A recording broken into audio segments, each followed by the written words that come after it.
Well, here we are. Welcome once again to Night Sounds on your Thursday evening. You're tuned in and listening to Night Sounds on 1270 AM and 99.9 FM, KEDO, Longview, Washington, and KTHO, AM and FM, South Lake Tahoe.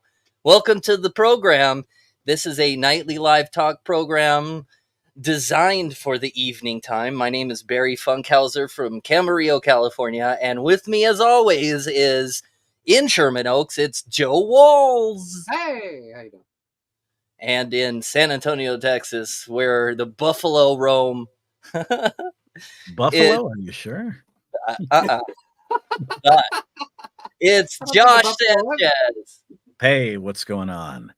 Key thing to remember, there are no buffalo in Texas. There are some longhorns, and I think we should all just relax, have a good time. I'm ready to rock and roll like Joe and Barry. Let's do this thing, man. And longhorns are delicious, by the way. I love them. Delicious. Very lean. Very lean. Already tuned out all of the vegans. That's okay. So wait, we're on $9.99 now? Because it's like way more than we're worth. I'm telling you. So I've been in radio.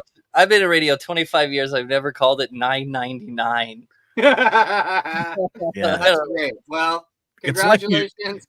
It's like you suddenly started working for a grocery store, and you're like, "This is the $9.99 area. I don't know what's going on." It does feel like that, but we are going to cover a lot of interesting topics tonight. Let's start off the show talking about something that I forgot to do because I did take a little siesta before we start the program to get all of my energy going. And usually I have a cup of Joe alongside me, and I didn't do it this time. I feel violated now. Don't have a cup of me. I have my cup. Hey, did you see? I even have my fun coffee mug here. Because I do what I want. I do what I want. I do it here. That's a better view. I do what I want. It's cat. This is a video show as well as radio, so we will be holding things in front of cameras. You won't see that on the radio, but you can do it in your mind. Imagine. Ooh. So, Barry, tell me about coffee. There was a recent study that came out that revealed that everyday pleasures like music and coffee can significantly enhance cognitive performance. See, you can already not have your coffee, so that I did not have any. Yes. It says here, utilizing groundbreaking brain monitoring technology, this study examined brain activity during the cognitive tests under various stimulants, including music, coffee, and perfume, and results indicated that beta band brainwave activity linked to peak cognitive performance is what's important here. So they say music and coffee may boost brain power, and I am a believer. Do you guys believe that? Joe, kick this baby off. I know you got some stuff I can see as you're chugging down that cup of Joe. I know you got something to kick us off here. Oh, it is delicious. No, this is why I am the smartest person in every room I go into. Wait, because you're covered in coffee? Yeah, because I'm covered in coffee. No, because I drink a lot of coffee. My wife actually drinks way more than I do. I think that this is good. I think it is. One, music is just like such a stress reliever that, like I always wake up in the morning and music is calling me, so I'm always calling out to my Alexa. Oh, dang it! I just said her name. My lady, my Alexa, and I'm always asking for music. So it gets me going in the morning. It gets my brain going. I like that. For me, I always felt that I've worked besides radio, before doing a lot of other work, working customer service, working grocery stores, kind of working a lot of numerous jobs. What I've discovered over the years is that I always thought it was one of these things that people just used as an excuse. They say, "Oh my God, I've got to have this cup of Joe. This cup of Joe's going to get me going." And I always thought, okay, whatever, it is what it is. And then, of course, I followed the sheep. I suddenly started thinking to myself, well, what is it with this cup of Joe? Then suddenly I started discovering what coffee can bring to me. Then I started discovering different kinds of coffees and different brands and different types of caffeine. And then all of a sudden, of course, me being the music lover that I am, I started combining the two, right? You have a great cup of coffee, you have great music, and all of a sudden you're just so hyped and ready to go. So I absolutely have to say, yeah, I agree with this. It can work. All right, well, let me show you one more video and give you some more intel on all these studies that are coming out talking about coffee making you smarter and making you live longer. Here, Make me smarter. Make me smarter. We'll try. Here, listen to this. Well, this was the culmination of a lot of research that's been done on coffee, where we seem to always be looking for something that's wrong with coffee or bad with coffee. These investigators looked at a very large sample size, and what they concluded was actually the coffee was associated with better health outcomes, that this benefits seemed to be independent of caffeine because it didn't matter whether people consumed regular coffee or decaffeinated coffee. And it didn't seem to matter whether they actually metabolized the caffeine fast or slow. I hope this does not give everyone a license to binge on coffee. First of all, one of the most important things is to think about what you put in the coffee. And coffee itself seems to be good. It certainly doesn't seem to be bad. However, if you put a lot of cream or a lot of sugar in it, then that's going to most likely negate the effects. I'd say the recommendations really don't change all that much. I think recently, including the most recent dietary guidelines for Americans, the recommendation is that if you enjoy drinking coffee, just as long as you don't add a lot of sugar and cream, then you can enjoy it. I don't think this study is giving us an absolute number of what is the best. I don't think we do know the number for what is the best number of servings, but we know that within normal limits, as with something like fruits and vegetables, that if you enjoy it, you might as well do so. Now, is this study causing sort of buzz or interest? I think that's because we always had this feeling, and some of it comes from very early literature where there was confounding, that coffee may not be good for us. However, that doesn't seem to be the case, and people enjoy it, and we shouldn't feel guilty about enjoying it and actually do so when we like. Okay. Yeah, first and foremost, Whoa. what kind of crazy person just drinks coffee black with no cream, no sugar? That is a psycho.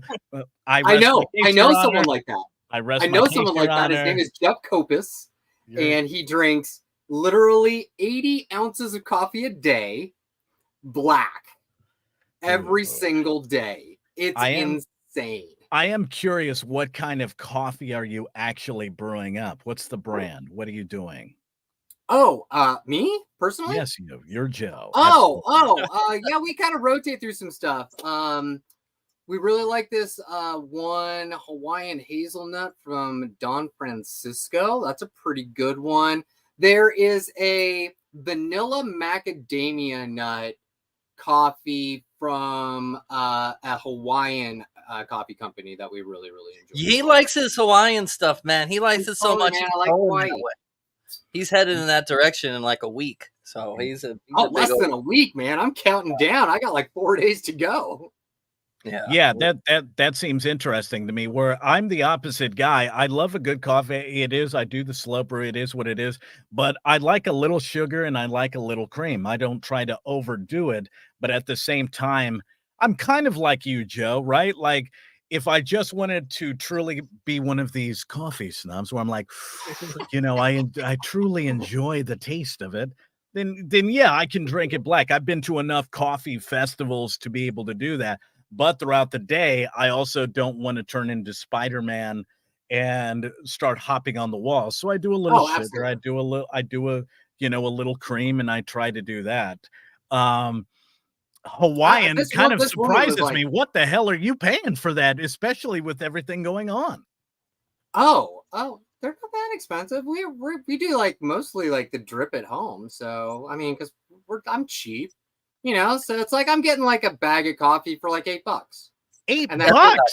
Yeah, hey, that's about $8 gives you what, 20 pots of coffee or something? That's It's like pumpkin eating- spice too. That's how much it costs these days. $6.50, Oh, yeah. $7.50.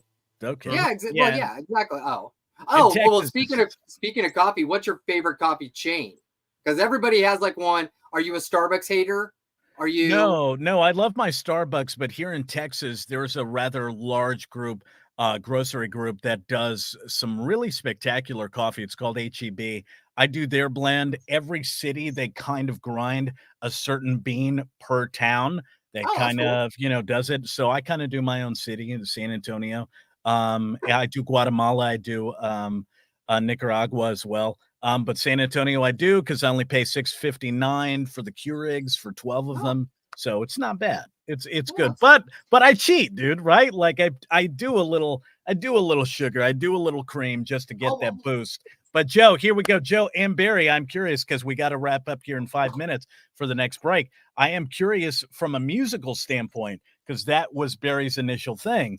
What are you matching with that, right? Like you compare a good meal with a good wine, you compare a good coffee with a good breakfast. But if we're doing music, I'm curious, what are you listening to on the road or everywhere else? What are you doing? What are you listening to? Go for it, B. Okay, well, I'll start then because that's an easy one for me. I got that new Gorillaz to some Tame Impala, Okay. some really wild indie rock. That's what I'm listening to. The mellow stuff, the stuff like MGMT, the things that sound like they were made on computers. Okay. Oh. So you're microdosing is what I'm hearing. My You're listening to that because I know if you're not putting sugar and cream, you're microdosing. You're listening to that. Well, I think for me, it's the coffee, but it also depends on the weather outside. I don't know, that really kind of affects the music I listen to. If it's kind of like rainy and stuff, I tend to wake up pretty early when the sun's rising, so it's kind of dark out. I'll throw the curtains open and I'll have the coffee brewing. And if it's like a little drizzly, Riders on the Storm from The Doors goes on. I drink my coffee real slow and pretend like it's the late 60s and Jim Morrison's walking down the street in the rain. But a lot of times it's like, I don't know, it's like Lovely Day from Bill Withers or like some Motown or some funky stuff. I'm a big fan of the Barbie movie, so sometimes I'll throw in like Lizzo or whatever. It's just however I'm feeling that morning. And yeah, like the weather tends to be a big influence. So if it's like cloudy and gray out, then I'm listening to depressing music. Joe's very sensitive to the weather and the time of day, and yeah, he claims that he's not, but he is. Oh, I totally. Well, I'm absolutely convinced that my iPhone is listening to me because it somehow knows that it's either super sunny, so it starts off with something super aggressive, a band called Middle Class Run, some Metallica, some Tool, but then all of a sudden, it suddenly knows if it's very dim, I'm listening to Radiohead, I'm listening to Smile, I'm listening to Manchester Orchestra. I'm like, how do you know that it's cloudy and I'm driving and it's very somber? How do you know that? So honestly, I have to say Apple is apparently reading my weather and understands what I'm listening to, and so far so good. It was I do enjoy a pretty good eclectic mix of whatever the weather has to offer. So yeah, I'm kind of with Joe, but I blame Apple for listening to me. Well, tonight on the show, we urge you to grab a cup of coffee if you're into that sort of thing. You can use decaf. If you're a weirdo, that's still fine. Probably not a lot of music tonight. We'll have a lot of conversations coming up in a little bit here. I'll tell you about the guy that got stuck in the cave, and he was there for 3 days. He couldn't get out because he got sick. The latest on what he's up to now. And a reminder, if you're listening live, you're always invited to come on the show. If you want to be on, just send us a message in the comments from where you're listening to down below there.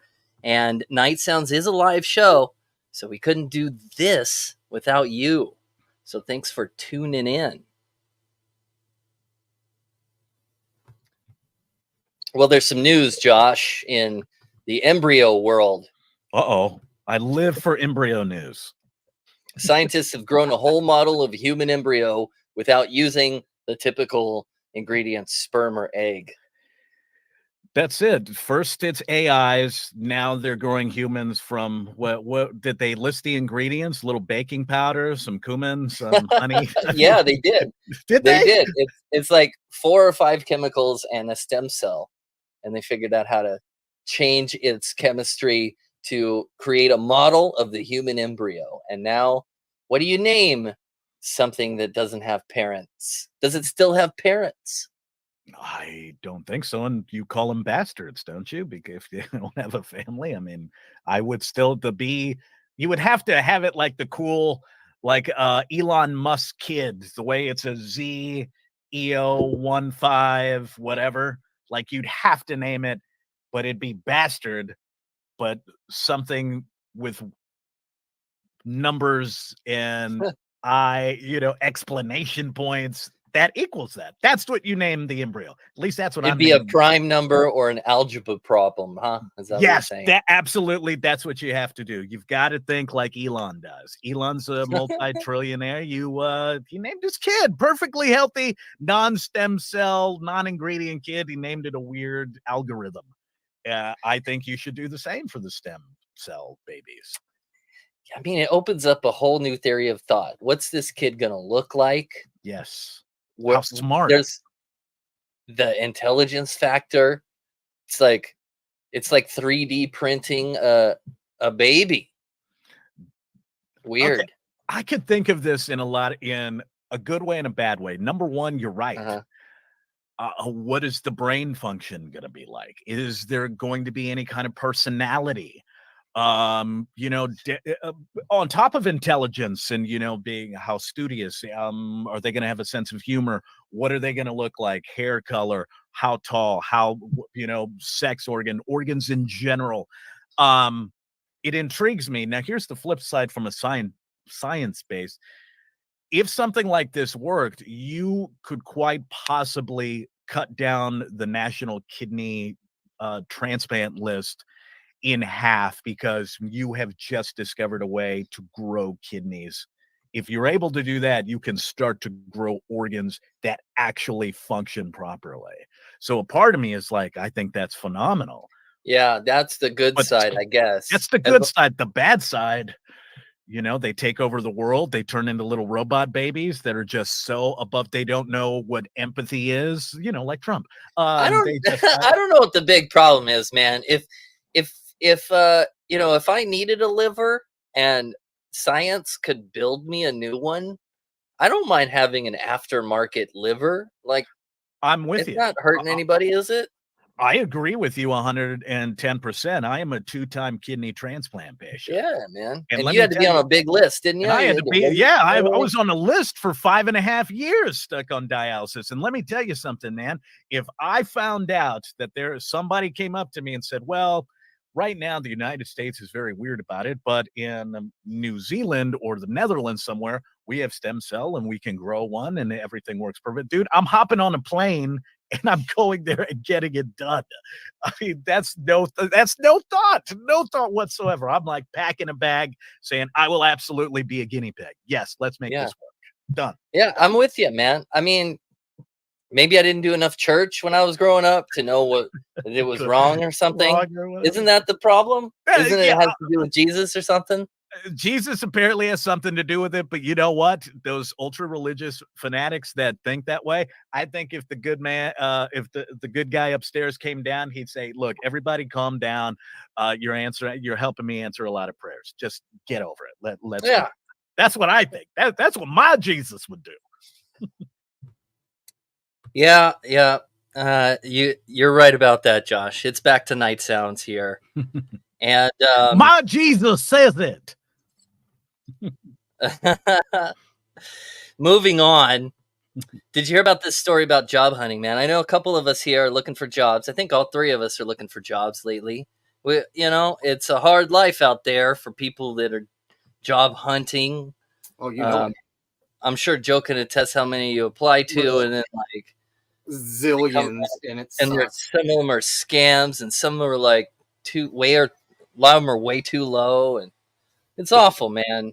Well, I'm kind of curious though, because we're all kind of looking for it. What sites are you trying to focus on? Because speaking personally, I spoke to an individual that wanted to and I won't say who or what company, but I spoke Come to on, Josh, say I it. I can't right now, but I spoke to an Name and agency shame. that No, wanted no, he might have a shot at a job. Let him Oh, let him do okay. it. Yeah, go ahead. $5,000.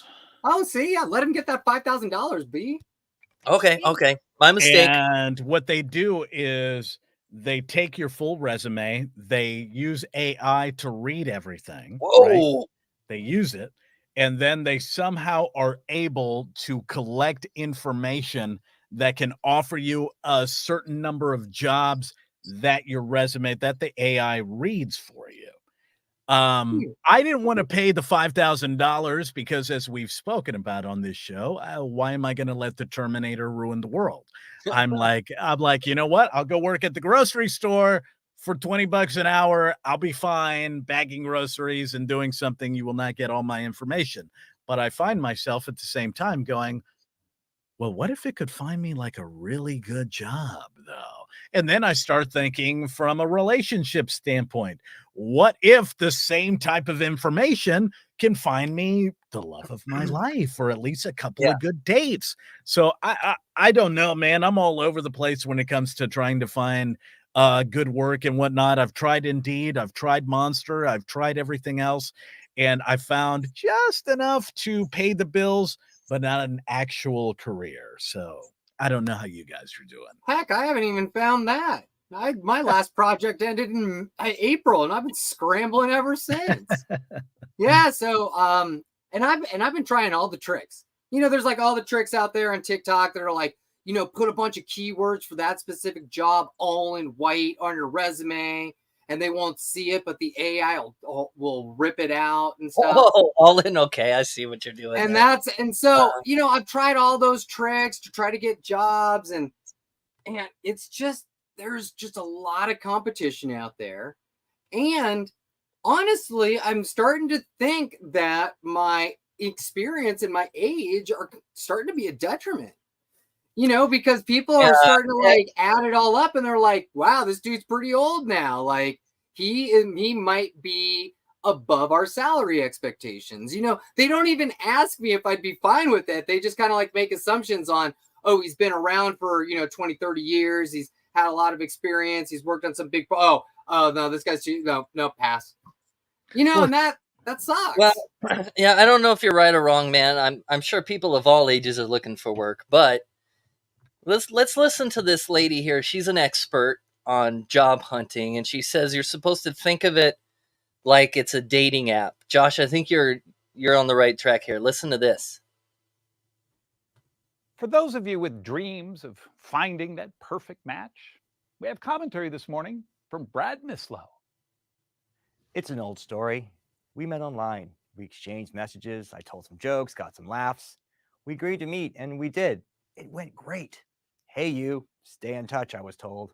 Wow, I thought, at long last, this could be the one. And then nothing. No more emails, no more texts. I realized I was getting ghosted. Well, these are the perils of online dating, right? Wrong.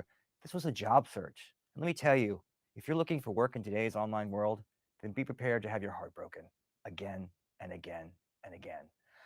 Finding work nowadays comes with all the same emotional twists and turns as finding a date.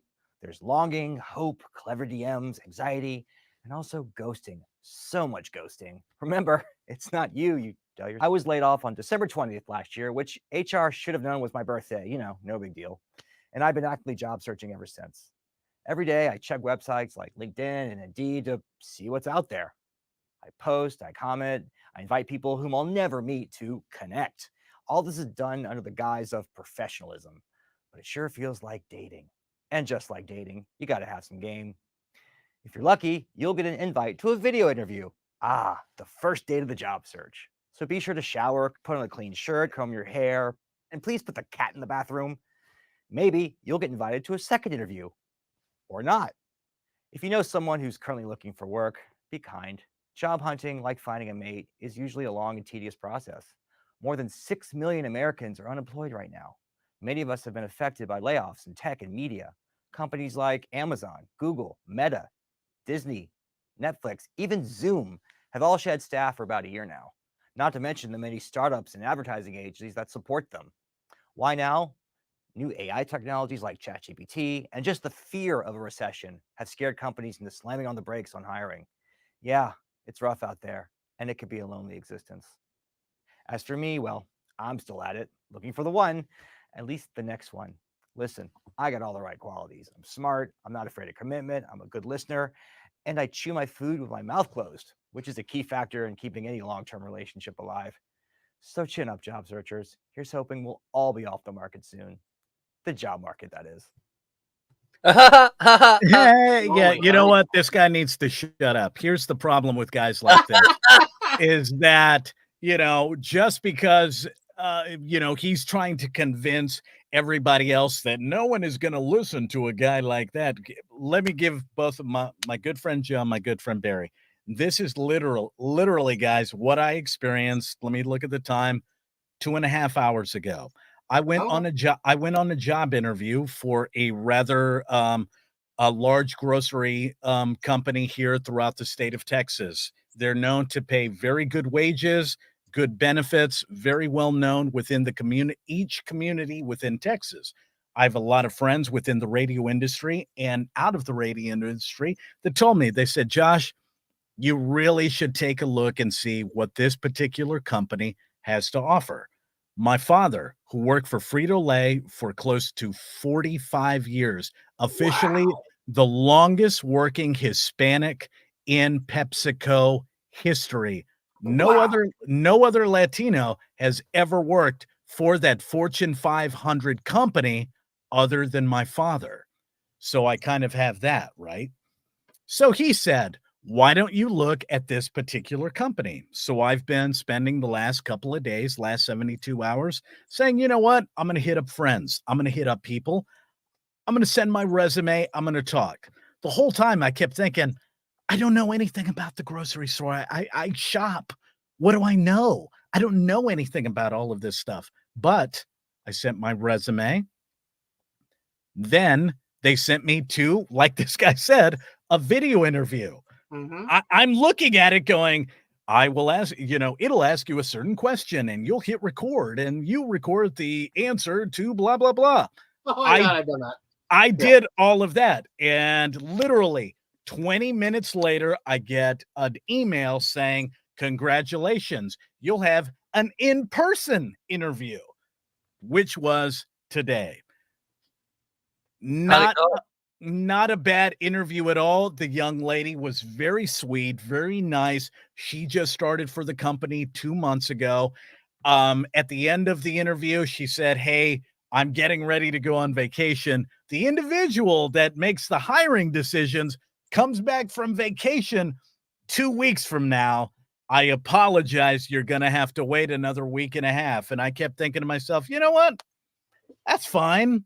Right? Like, I mean, I get it. I'm stuck doing the nonsense I'm doing to pay the bills now, but it kept having me think as a dating app trying to compare and contrast the two. Well, why are we having to convince people online? Why am I having to talk into a camera when at the end of the day, you're not looking at what I'm recording in a camera? I can go on Hinge and Bumble and record the same damn things, and those girls aren't actually listening to it. And I'm stuck waiting a week and a half. Hey, that was a great interview, but we'll just see what happens. Hey, that's nothing. I just went through, and Barry knows this story very well. I went through a process that was literally 8 months long. I started in January, going to events for the station, meeting all the right people, glad handing, going and doing events for the station free of charge just to show them what I could do. Got interviews, I even got to the last round. And then for months, nothing. Actually had to find out from a contact at the station they hired somebody else. They just didn't tell me. And just like dating, finding out that way, I was crushed. Absolutely crushed. Because I had put all of my effort into job searching into this one position for months and got nothing out of it. So yeah, it crushes you. It does, man. It crushes your spirit. And I will tell you, when individuals like that guy that Barry just played, and that, look, dude, let's just be honest for a second. I guarantee you that guy wasn't going on Hinge trying to hook up with chicks trying to be interns. Okay? There, I said it. He's not being the guy that's like, I might be able to hook you up with a job and offer me coffee. Look, no. Joe, you and I are the guys that are like, I'm hustling, man. I'm trying to get a good gig. At the same time, I'd like a little companionship, for Christ's sakes. And guess what? It doesn't work like that. It doesn't matter what we say at the end of the day. They will always look at it. They'll read over it briefly, move on to the next individual. So when it comes to trying to find a good job and a good date, maybe we just have to go through the motions and see what happens. You know what? I'm giving up on it all. I'm going to become a cat sitter because then I'm going to get paid and get companionship. It's going to be awesome. So in 2 weeks, everybody, I'm going to show you my profile. If you need a cat sitter, I'm going to be your guy.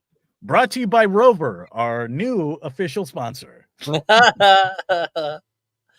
All right. Well, we are at the bottom of the hour here on Night Sounds. Barry Funkhauser, Josh, and Joe with us. And did you guys hear about this guy? He's got the most appropriate name, I think. Mark Dickey. Oh, yeah. He's the caver, the American caver who went to the third deepest cave in all of Turkey and then had gastrointestinal issues and got stuck 4,000 feet below the surface of the earth. Yes, I have heard about it. It's fascinating. Oh, show the video for this. Well, here it is. Do you have it? We're not going to see like the rescue and all that stuff. No, I want to see the whole. You're not going to show that. That's not worth it for people. They probably, hey man, Mark Dickey probably sold the rights to it. We'll see it on Netflix in a year. You know what I mean? It's actually it's not like that story about like the kids in the Thai cave that got flooded and then had to like get saved by like the scuba diver. This one was so boring. So boring. He goes down and it takes an experienced caver 15 hours to get to where he is and about 20 hours to climb out. So they go down and they're doing all their geological research. And so he gets a stomach bleed and loses literal liters of blood. So his companion, they have no way to communicate. His companion has to climb out of the cave. He did it fast. He got up in 15 hours, alerted everybody. They sent down doctors with a bunch of blood. They started pumping the guy full of blood, and he's okay. It's like he's stabilized. He was able to get up, talk, walk around and stuff. He can't climb himself out, but it's not like they need to shoot him with ketamine and put a scuba mask on him and then take him through a flooded cave and do it. What how many kids were there? Like 12 or 13? No, it's not like that. 12. They just had to like move. Okay, so they like got him on a stretcher and they moved him up 1,000 feet and then they stopped and took a day and then they did it again and again. It was boring. There was nothing to it. We're not going to see a movie about it. Damn. So this dude had, the equivalent of a couple of Taco Bell tacos, decided to go in the pool where they said, don't swim. He said, hey, you don't own me. He dove in and said, uh-oh, maybe you do. You're not the boss of me. Oh my God. Yeah. Okay. That makes sense. Netflix isn't going to buy that story. No. Yeah. Okay. No. Okay. Wait. You don't know what's going to happen with the strikes. They might. It might be making some really bad content soon. Where they're like, okay, look, 3 guys trying to film a podcast /YouTube /AM radio. Maybe we need to do the Taco Bell thing. This is Hey, don't worry, we're only worth $9.99. That's right, $9.99, folks. Well, listen, let's hear from this guy Mark Dickey himself. He's in a press conference, and we're gonna find out whether or not he's gonna keep doing this dumb thing with his stomach. He's absolutely gonna keep doing this dumb thing. No, I bet you. He's like, I'm going out next Thursday. But it's okay. I took a pill. Hold on here. Listen. I will definitely continue to explore caves. Oh. There's risk in all of life. And in this case, the medical emergency that occurred was completely unpredicted, unknown, and it was a one-off. But you can get into a car accident. You can countless people get injured in their own bathrooms, in their own bathtubs and showers. Why would I stop exploring? Like, honestly, caving is one of the safer sports that's out there. Did I ever lose hope? No. But there's a difference between accurately recognizing your current risk against giving up. You don't let things become hopeless, but you can recognize the fact that I'm probably going to die. What is the purpose of entering caves? I could go on for a long time. I'll try to keep it very short. One of the primary purposes is science. It's one of the final frontiers of exploration. Where can you go to find places that humans have never been, never explored, never seen, find new species, find new biological sciences? Yeah. So thanks for watching. Oh, Stay updated about breaking whatever. news. Whatever. This dude needs to shut the hell up. He's watched way too many Nat Geo documentaries, and he's thinking to himself, yes, I finally am going to be somebody. Just stop. Just here. You know what he is? He's the guy that paid VIP at SeaWorld to swim with the dolphins and just go just low enough that maybe orca's going to come through the little exit thing, and he's experiencing that. So just stop. I don't buy any of his nonsense. No, whatever, dude. Whatever. I'm fine with it. Keep doing it, man. Just jump down that hole, Yeah, throw away some rocks, find some like weird salamanders and stuff. That's fine. I found a salamander. He's a job creator. Away from the Taco Bell before you go down. That's all you got to do. He's a job creator, man. He gets stuff. Look at all the thousands of rescue personnel that he needed to bring out there to help him. He is a job creator. You're right, Barry. Way to think positive. Way to go, man. The hot little blonde. He's thinking, I'm helping the dating community. The hot little blonde next to him was like, I might sleep with this guy. Yes. Why not? He seems super cool. Yeah, whatever. Well, we'll probably hear about him again in the near future. I hope not. No, because that means that he went down to do another cave and he got hurt again. I don't want to hear about this guy ever again. I just want Mark to go and live his caving life and be fine. I don't want him to have 1,000 rescuers come and have to save him again. Just go, just go and do your caving and be fine. I don't no, just go. You know where we're gonna see him. There's more science that we need to do. I'll tell you exactly where you see him next. You're gonna see him on TV in a commercial singing a song, and the song is "When You Have Nausea, Heartburn, Indigestion." No. Okay, maybe. I think that we'll see him on Dancing with the Stars season 26.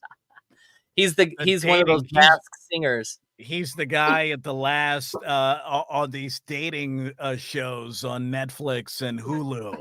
This is the guy. Well, you know what I did, ladies? I found myself in the middle of a cave. They're like, oh my goodness, cave love. Yes, Cave love. Cave love. That's what this guy's doing. That's what he's doing. He is going to be the host of the greatest dating show ever created, Cave Love. People are going to have to get to the edge of a cave and dive in to the cave. There you go. That's his career is finished. Way to go. Good job. This is great. Well, coming up later tonight on Night Sounds, we are live tonight. Barry Funkhauser, Josh, and Joe. We are live. We are live on many streams. Thanks again to $9.99 KEDO Radio for tuning in. $9.99. Later on tonight, in a little while, we're going to talk about how apartment rents are on the decline. Maybe we can afford it. Probably not, though. Probably not. That's coming up next in a little while here on Night Sounds. Well, Josh, there's more dangerous news out there. Oh no. Mushroom pickers around America are urged to avoid foraging books on Amazon. There's some books that have come out about mushroom foraging, and they're written by AI, and the real mushroom farmers are saying, "Don't listen, it's dangerous." That's not the right news information that they're giving out there. I'm telling you, AI is going to be the end of us. Has no one watched Terminator? I mean, come on. Do you really think that art becomes reality? I'm always on the fence about this subject because, when there is some people say, like, when you say something out loud, then you tell the universe things that you want to have happen. Like me, I would like to win the lottery. I don't play the lottery, so I just like $100 in my mailbox. That's fine. That's like playing the lottery. I say it out loud and it comes true, hopefully. A lot of people think that way. Do you? A part of me, yes, believes that, but I've always been the type of guy that I think, if you put positivity out there, I'm not saying like I'm going to win the lotto or, some supermodel is going to come knock on my condo door and say, the universe said I need to hook up with you tonight. Like, I would love that. That'd be. It hasn't not happened before. It hasn't happened that I haven't paid for, but I think you have to put positive things out there, right? So you can surround yourself. I've just noticed throughout the years, the more positive I became, the better atmosphere and easier my life was, right? Cutting back on alcohol, not doing a lot of crazy nonsense that I used to do. It helps, right? When it comes to, art, what do they say? Art reflects life or imitates. I've always been, think about it, man. Throughout the years, people make movies. I'll give you a stupid example. Simpsons. How many times have you seen stories? The Simpsons quoted it. It's not that they quoted that something was going to happen in the future, right? It's that everything happens later down the line. Something always comes back. I've just been a firm believer, man. I'm telling you, people, you don't have to be a genius to know that if you let a computer program just kind of do whatever the hell you want it to do, that down the line, like not right now, but 20, 30 years from now, it gets smarter, right? 20, 30? No, you're wrong. Right now. No. Like the learning is happening at a mountain space. Didn't they say like the first AI chat bot on Twitter became racist within 4 hours or something like that after interacting with everybody? Yeah. Where they had to start to adjust things, right? They had to, yeah. I was like, well, it's starting to think like humans. It didn't take long to go, well, then Mexicans should be cutting up. It's like, it did take that long to realize. It's terrible. It's awful. Terrible. It's awful. But it's all what we feed it, Of course. It's all what we feed it. But so that's why I'm a strong proponent of saying good things out there. And you are too, Josh. So that's Absolutely. Why we get along. And yeah, you got why we can talk about mushroom farming.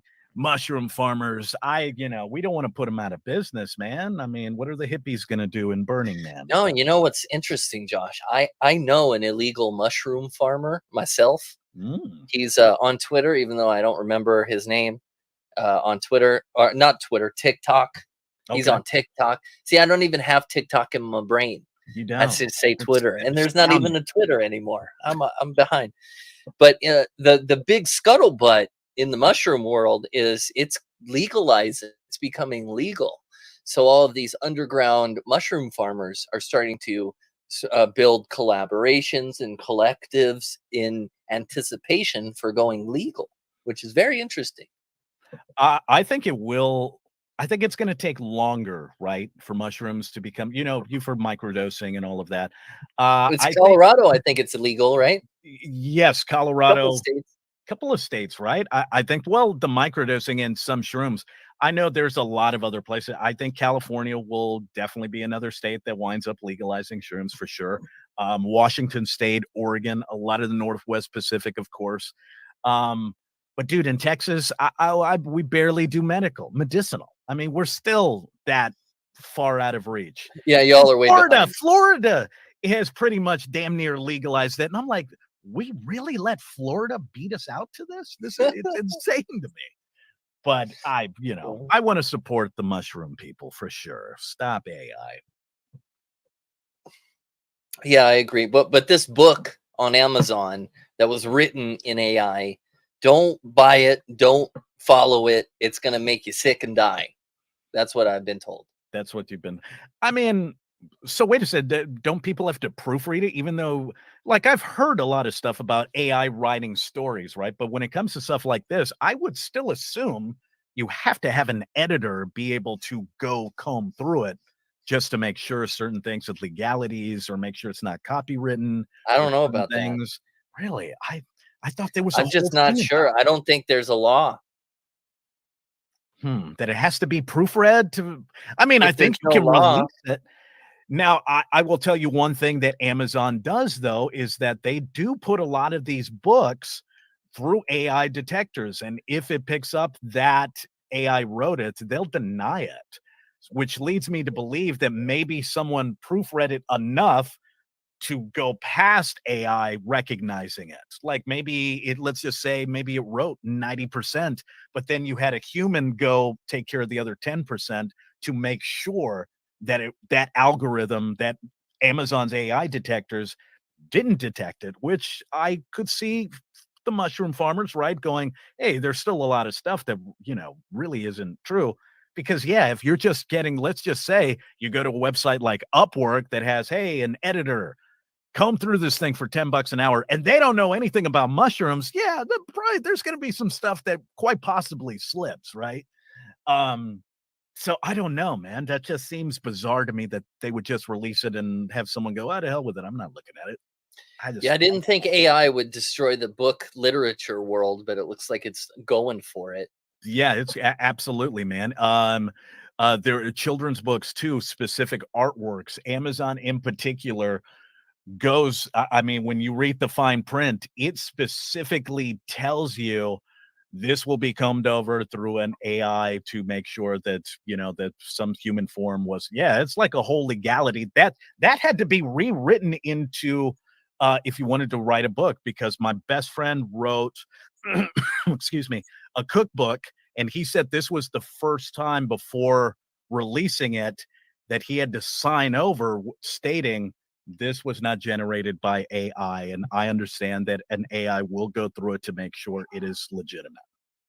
It's bizarre. Yeah, bizarre. Yeah, dude. Scary new world we're in. But dun, dun, dun. None of this was made with AI whatsoever. It was all humans. Yeah. Well, this show is all human. Or is it? Mostly human. Mostly. More human than human. Yes. Hey, it might be better if we do have AI. I am not a robot. We'll just turn Josh into an AI. It'll be great. This is Night Sounds. Here we are live Thursday night. Thanks for tuning in. Thanks for watching the program. You can always watch later. A lot of our audience right now is watching later. Only a couple of you are tuned in live, and we thank you so much for it. Wherever you're listening, however you're watching, thanks for tuning in. Now, boys, there's good news in the world of apartment rent. Now, you guys, I think you guys are both pretty stable in where you live. Joe, you've been there a long time. Josh, I have. Been there a couple years, right? Yeah, I the condo I bought about 2.5 years ago. What I like about the condo, and I just discovered it. The woman above me, she only speaks Spanish. I don't speak Spanish, so the only thing I could say is, "Oh, gracias, thank you, gracias." She brought me homemade cake. Oh, cool! So that's kind of the beauty. Being able to live in an apartment or, alleviate the overcost of whatever. You might have someone that lives next to you that brings you food. So that's awesome. I'm the guy who brings people food. Are you? Really? Yeah, like I do. Nice. I love to bake. I love to bake. So I always, and it's only my wife and I. So whenever I make you know, like blueberry muffins or banana bread or what, I'm always taking it to my neighbors. I'm like knocking on the door. Hey, Unc, you want some of this? Hey, Anna, you want some banana bread? Yeah, I'm that guy. I'm an awesome neighbor. Everybody should be my neighbor. I'm a great neighbor. Dude, that's awesome, because I've never been like the type of guy that throws like parties and people knocking on the door saying, "Hey, can you lower your," like I'm the quietest neighbor, right? Like to the sides, to the left, to whoever. But for some reason, it's always been one of these things where they're like, "Oh, are you single? I saw your groceries. You don't have a lot," and they bring me stuff.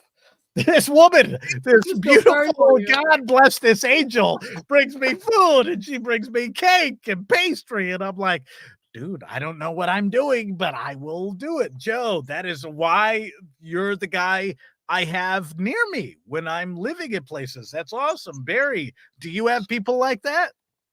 I'm the guy. I'm sort of like Barry's also the guy. Okay. But it's different for me. I don't bake nothing. I give people raw ingredients. Like I'll have a lot of persimmon, and then all the neighbors will have persimmon. You know, like I share the wealth of what nature gives me. Barry gave me 10 pounds of raw onions earlier this summer. Oh no, it's fantastic. It's fantastic. Really? I've made French onion soup 3 times already. Yeah. Still have onions in the freezer. It's fantastic. I love it. Josh, it went like this, man. It was like, wait, you can put onions in the freezer? Oh yeah. You slice them up. See, Barry, I don't know any of this. Freezer, man.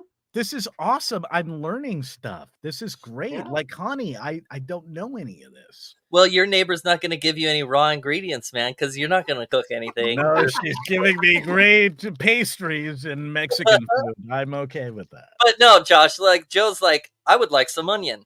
And I said, great, how many? And he goes, how many? He said like 5 pounds. And I'm like, pounds? I'm digging them out of the ground. How many globes of onion would you like? They were as big as my freaking head. They were so big. That's insane. That's nuts. And so, like, when I chopped it all down and I took off all the stalks and all that stuff, I literally had like 11 pounds of stuff. It was like 40 pounds raw, but 11 pounds. That's amazing, Bear, because I see we got some time. Joe, let me ask you this. So what I learned from TikTok, Barry, you don't know TikTok, so you don't understand. I refuse. You don't understand. You don't get it. What I learned from because I'm kind of a nerd from the cutting things is that apparently when you get these white onions or whatever, apparently you cut the eye so you don't actually have your eyes water, and you're able to do that. Joe, are you familiar with the slice cutting where you're not having to... I have read about it. Like if you slice from, oh God, what, like the head to the tail, it's like supposed to be sweeter. If you cut from like that way to this way, it's supposed to like not release as much of the fumes and stuff. It doesn't matter to me. I am like a crying mess every single time I cut onions. It doesn't matter. I've tried the candle trick. I have tried, the goggles and the nose plug trick. My nose is bigger than it all. It doesn't matter. I cry. I'm a big crier. Dude, I did the TikTok thing, and this gentleman that was saying it, I cut it just right. And I could not believe that not one tear was shed. Oh, wow. When I was cutting it. I thought, dude, seriously, bro, I was astounded at it. And this is how I knew, Joe, you and I are the same age, close, that I thought, I'm officially the old guy of like hitting all my older friends going, dude, do you not want to cry doing onions and chopping them? This is the most amazing TikTok I've ever seen in my life. And then, if you're trying to you can't put that on a dating app because they're like, really? Well, yeah, but it might work out for your neighbors. Why don't you try cutting the onions incorrectly in front of a window that your neighbors can see? And then they'll just see you sadly cutting onions and crying because you're lonely. And then they'll just come over and make you food. Yeah, it's a bad idea, man. You don't need to go to such lengths. You're already set, man. You're getting I'm already sad. Thanks, Barry. Thank you for that, already Barry. sad. Let's continue with the next story then, Barry. Thank you for saying I'm sad. That's great. I wait. said you were set, not sad. Sad, not Mm. sad. Okay. All Yeah. right. Can I prove that we're live? Why don't you do it in just a little bit? Because I want to Okay. cover. I want to talk about this apartment rent There you go. going Okay, that's good. down. You guys got to Oh. check this out, Oh, I okay? want my apartment rent to go down. Because if you're not like us and you have bad neighbors and you can't move because everything's so expensive, well, listen to this. That apartment rent prices are on the verge of going negative. Our Diana Olick's watching that. Hey, Diana. Hey, Carl, apartment rents have been cooling off sharply for several months now. They were still slightly higher year over year in August, but that may be the last of it. Take a look. Rents up just 0.28%, according to RealPage. Compare that to a year ago when rents were posting 11% annual growth. Now, with the exception of a very brief drop during the COVID lockdown, rents haven't gone negative in well over a decade. And when they did, it was due to recession hitting demand. That is not the case now. Apartment occupancies nationally are at a pretty healthy 94%, which is right along historical norms. And that's thanks to high mortgage rates combined with high home prices, keeping people in the rental market. Now, the issue is just a massive amount of supply. New units this year at a 50-year high, with over 400,000 units coming on just this year alone. We've talked about this a lot. Over 1 million new units in the past 3 years. Oh, that's a record. And much of that supply is on the higher end. Now, renters have more options, so landlords have less pricing power as turnover increases. While rents nationally haven't gone negative yet, they have in several local markets: Austin, Phoenix, Vegas, Atlanta, and Jacksonville, Florida, seeing the biggest drops. Now, looking ahead, supply should remain high through next year, but new construction has dropped off this year due to financing and other challenges, so that may level things out. Back to you guys. Where are we on the buy versus rent, and which one makes more sense at this point, given what's happening with Let the rents? redhead All real talk. estate is local. It depends on the market you're in. If you're in the pricier markets, it may pay more to rent. But with rents coming back now, you're seeing that shift, that the rent versus buy may lean more toward rent. There are, of course, Midwestern markets where it's always going to be better to buy than to rent. Yeah, like Texas, right? Maybe not. Exactly. Well, Texas is incredibly expensive because no matter how much they build, they still raise the rent. It doesn't matter how much they build and say, well, we've built too much. There's no such thing. There's no such thing. They continue to raise the price. It is what it is.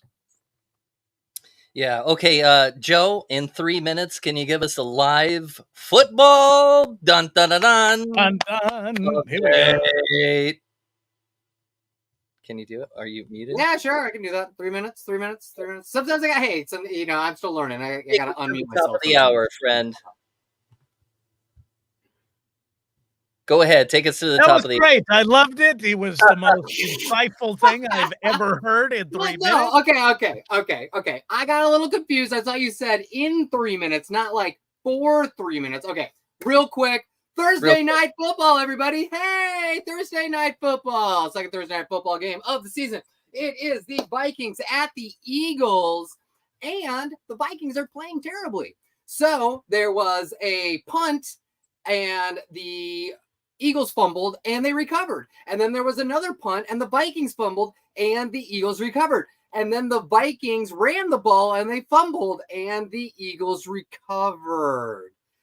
So there's been a lot of fumbles. We're in the beginning of the second quarter right now in Thursday night football.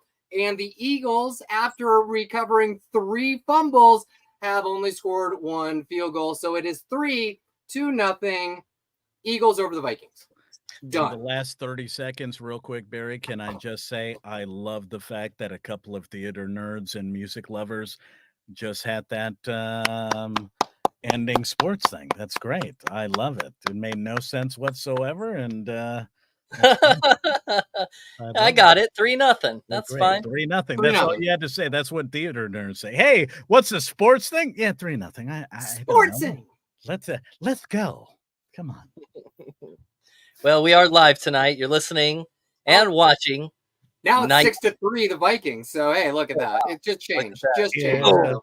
Okay, moving on. Moving on. Oh wait, not together. Okay, you are tuned in and listening to Night Sounds and watching Night Sounds on 1270 AM, 99.9 FM, KEDO, Longview, Washington, and KTHO, AM and FM in South Lake Tahoe. This is Night Sounds.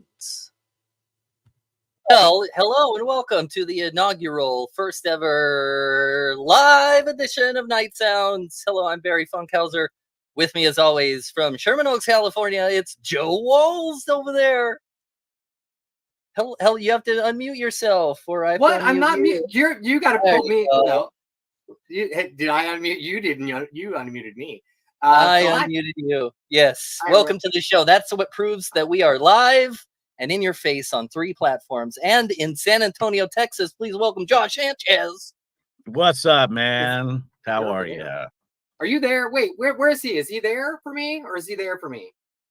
I don't He's know. there. I This see him. box is so small. I can't I see really. him there. When I want to Okay. you out.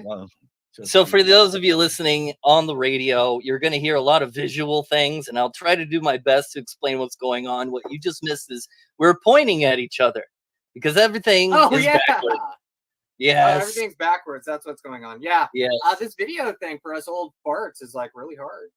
Yeah. Just saying, Yeah. just saying. Well, and also, It's please keep in newfangled mind, technology. we are going to have tons of glitches tonight because I'm still learning how to click all the things, and 10 of my 10 fingers work, but not very well. So we're going to find out together how this is going to go live tonight. So let's catch up. Let's do a little quick catch up there. How y'all doing over there on a Monday night in the heat? It's very hot. We all know that, but how you doing?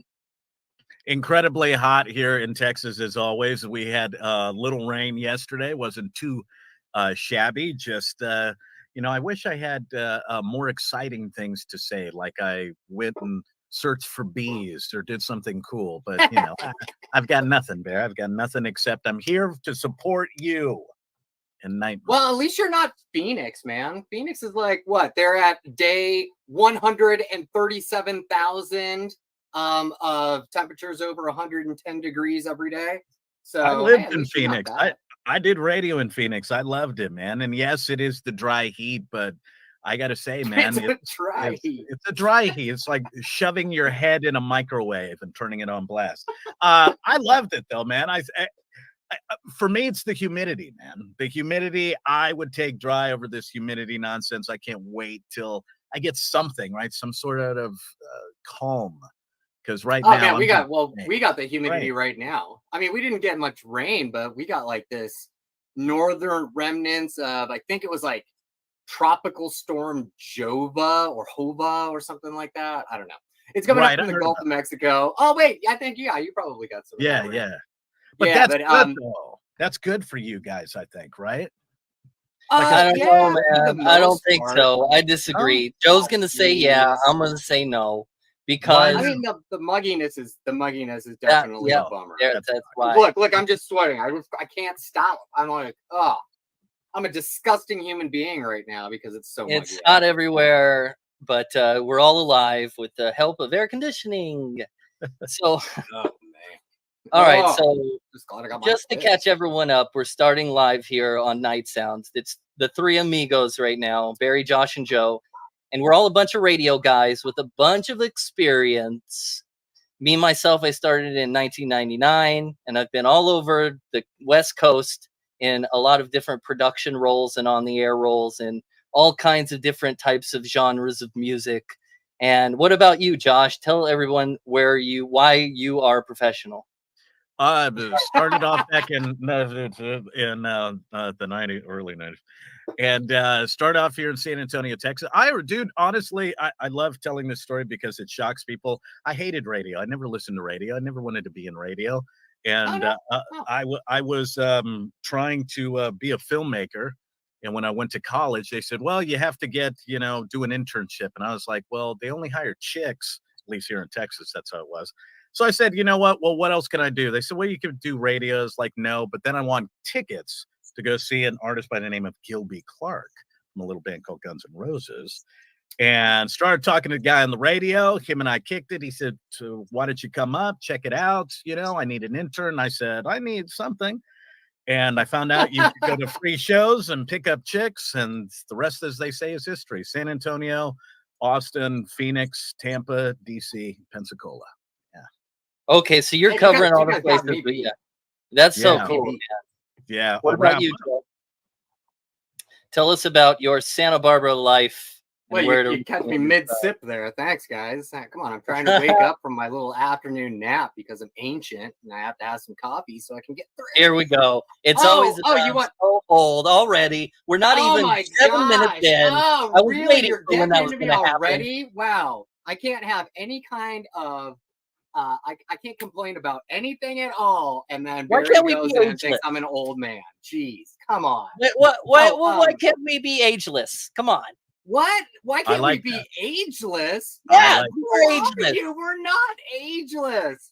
Oh my god. I am. I feel like I'm younger than I am, but I'm still pretty old, and I have things that are old about me. Like I have trouble sleeping. Okay. Oh, here we go. Now I get the list. Thanks a lot. Go ahead. No, keep going. fine. Okay, fine. No list. You want to get back to this the topic at hand? You asked I me want to how know I'm a professional. You want my 5-minute elevator. Yeah. Well, it's Okay, about time. you want my elevator pitch on how I'm a professional and what I did. Okay. Hi, my name's Joe. In the late 1990s, I was in Santa Barbara at UC Santa Barbara, and I was a radio DJ at KHTY and KMET. I did some news updates. I was also the innovator of one of the first local shows to specialize in punk and ska. So I took my talents from radio. I came down to Los Angeles, and I worked in the record industry for a while, working at MCA Records on albums for Blink-182, The Roots, Live, and some others. And I saw Sammy Hagar play live about 2 feet away from me. He was actually a pretty nice guy, but he's really short.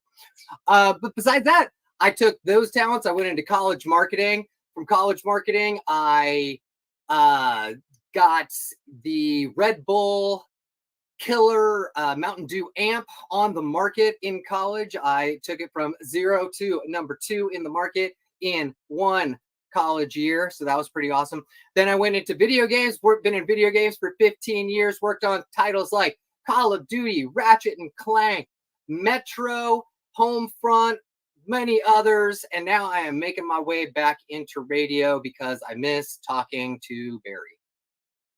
Well, that's what it really pretty boils much down it. to. Talking to Barry. That's what brings us together, is talking to What you, brings Barry. us back. What an elevator ride we just went on. I enjoyed it all the way from the 90th floor up to the 0. Yes. That was great. Y'all are Okay. sleeping. Good morning, good afternoon, good evening, good night. Night Sounds is what you're tuned into. Now you know who we are, because on our very first show, which was only a couple of days ago, we kind of went around the room before we figured out what the heck we were going to do. It's who are you? Who are you? So there it was. Okay, here we are back again, Night Sounds. And, next week, we're going to lose Joe. I believe we're going to lose Joe for the week. Why, Joe? Oh, wait, you'll have me on Monday. But then I'm going to be in Hawaii, so... Oh. So, aloha, everybody. Nice. I don't know if I should be upset with you about going to Hawaii at a time like now. Well, unless he's buying not? up land in Maui, I'm not doing that. You found Oprah and The Rock's sympathy nonsense, and you said, you know what? I need to buy up this land and make it worth my while. Is that why you're going? Come on. Nope. I actually had to change my plans because we were booked for just north of Lahaina. Okay. And we did that we booked that a long time. So it's been a scramble the last month trying to change some plans up. But now we're going to the Big Island for 3 days, and we're going to Oahu for 3 days. We will go to Maui next year. And I don't understand why people have a problem with Oprah and The Rock giving a bunch of their money and asking other people to donate. Who cares? I haven't been paying any attention. Josh, do you know why? I'm sure you do. Yeah, the fact of the matter is that number one, anyone that has $1 billion in their bank account shouldn't be asking individuals such as myself that make less than $50,000 a year for money. They should like come up with this great production and say, here is what we are going to do to make this part of the devastated Hawaii better. And that's all I have to do. I'll watch the documentaries. I'll see them, you know, like this, to quote Soundgarden, Jesus Christ pose. I'll see them do their thing and make everything phenomenal. And I'll watch and I'll think, oh my God, you know what? The Rock and Oprah have turned that tiny little devastated island into a metropolis of something better than I could have ever imagined. God bless Oprah and The Rock. But you know what? The fact that they're going on frickin' TikTok and Instagram and all this saying, well, here's what you can do. No, stop. I don't want to see that nonsense. No, enough. All right, so then if they didn't do anything at all, they would have gotten the same exact grief. Yeah, So okay. they're giving, I don't care No, if they they, wouldn't. I mean, sure, No, they they wouldn't. are richer than any of us will probably ever be in our lifetime unless I hit Powerball next week, which I'm really hoping for, guys. If I You'll do be hit both. Powerball, You'll be you both, will brother. never see me again. You'll You be will never both, see me brother. again. Ever, ever. You'll I be am. both, Joe. You'll be both, dude. Anyway, No offense, but Barry. still, No but offense, still, Joe they and I. are. No offense. No offense. I don't know. They're still donating $5 million each to kickstart $5 something. million? Think Are of you- what's that? I know. I know. In the grand scheme of everything, $5 million to Oprah is not a whole lot. But she didn't have to do anything. No one ever has to do anything ever. So True. why are they getting they're getting all of this grief for trying to kickstart something bigger than themselves, and they're getting all this hell for it? Would it have been a better option if they said, hey, we're going to donate $5 million each, we're going to start this if you want to do it, but we're also going to do this whole big, show or something, and we're going to get advertisers involved? Sure, would have that been better if they would have gotten Coca-Cola to throw down 10 million, and I don't know, Nike to give another 10 million? Sure, they should have gotten those corporate sponsors involved, done some kind of telethon online, but they can't because of the strike. They can't do anything that they would normally do television or film production wise to help raise money because of the strike. So look, they're giving away their money. I am fine with it. It's starting something, and they shouldn't be getting this hell. That's all I'm saying. I like it. I definitely hear what you're saying. How about this? They don't say an effing thing. Yeah, okay. How about that? Yeah. They just donate the money. They figure out they have, the people that handle all their financial blah, blah, blah, blah, blah, right? Those people do what they can, and they don't say a frickin' word. And they don't try to draw this whole thing where they're doing social media, and they do their thing. They do. How much did you say they were doing? You said what? 10? It's $5 million each. 5 million. Okay, so a total of 10. Let's say they don't say anything, right? They don't say anything. They keep their freaking mouth shut. They donate the 10, and then everything else just happens symbiotically. It just through whatever should happen. And then suddenly they're no longer in the public eye. Here's why they won't: because they want to be the freaking heroes. They want to be this individual that is like, hey, here's what I did.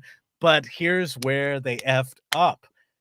They said a low ball. They lowballed themselves. If they would have said, hey, Rock, I'm going to donate $100 million.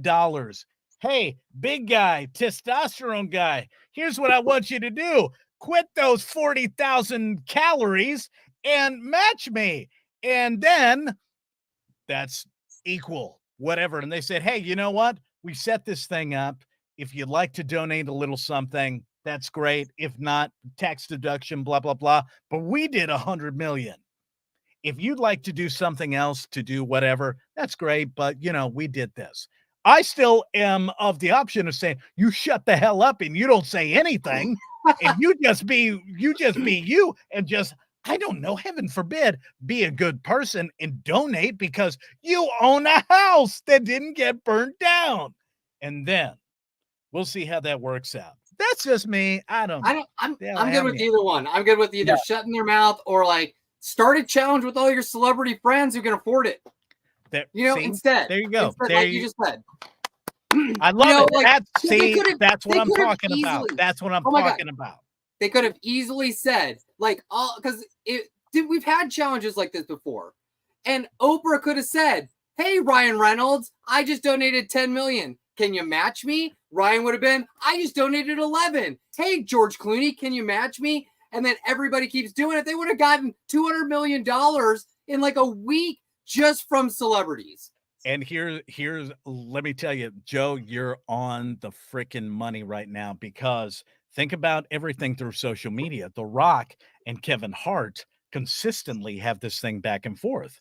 If The Rock went on and said, hey, dude, I'm doing 100 million and I'm challenging Kevin Hart to get close to matching. If Kevin Hart can't match the 100 mil, he'll get everybody else. And you're right. Suddenly it's building this thing, right? Where it's celebrities and then they look cool because they're not asking other people. They're not asking. And then they do look like the heroes that they want to be. Exactly. There you go. Barry, what do you think of that? I like both ideas. I like all these. I like ideas. I'm an idea enjoyer. I like ideas. Are you? Yeah. The only idea I don't like is selling the land to people that used to own it. No, that's not okay.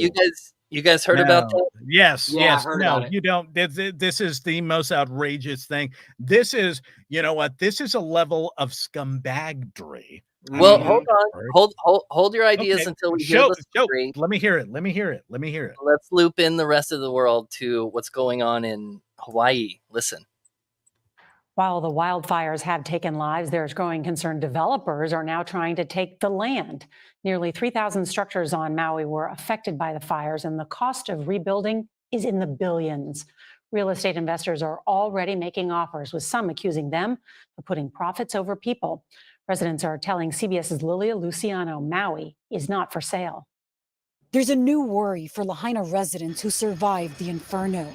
Lahaina is not for sale. I repeat, Lahaina is not for sale. Hawaii's governor is considering a moratorium on all land transactions in Lahaina to protect locals from opportunistic buyers. Please don't approach them with an offer to buy land. Please don't approach their families to tell them that they're going to be better off if they make a deal. Hawaii already has the highest housing cost in the nation, with homeownership out of reach for many residents. On Maui, the average home price is now $1.2 million, while the average income stood at just $88,000. Archie Kalepa, a ninth-generation Lahaina elder, says the recovery must be in the hands of locals and natives. We're here to hold the line. We are here to hold the lines and get the rest of the state of Hawaii behind us. That's what Kylie Dindinger and her partner Ray McGorry did when they took in a 3-generation family of residents who lost their home in Lahaina. We were already at a housing crisis. We just want them to stay. They're also holding the line by expanding their family from 2 to 6. Ohana. What does that mean? Family. It's a Hawaiian word for family. And those aren't just any lands that are feared up for grabs. Lahaina was the capital of the Hawaiian kingdom. It holds the sacred burial grounds of ancestors and kings. So the natives' connection to the land isn't just historic or cultural, Nora, it is spiritual. Such an important point. Lilia Luciano, thank you so much. Lahaina Night Sounds family. Yeah. So isn't that a sad thing going down in Hawaii there? Dude, land it's ridiculous. It's a given. I'm pretty sure that the governor said no. I mean, that's going to happen in anything. It doesn't matter if it's Hawaii or California or the East Coast, West Coast. It doesn't matter, man. at the end of the day, there is always someone that is going to profit off of someone that is measly making. Look, I mean, they said the family median is 88,000 in Hawaii. That's I don't know if you guys knew that, but that's ridiculous. I don't know how those people live off of $88,000 a year. So this has me think, of course, there is going to be someone that goes, you know what? I'll give you 200,000 for your land.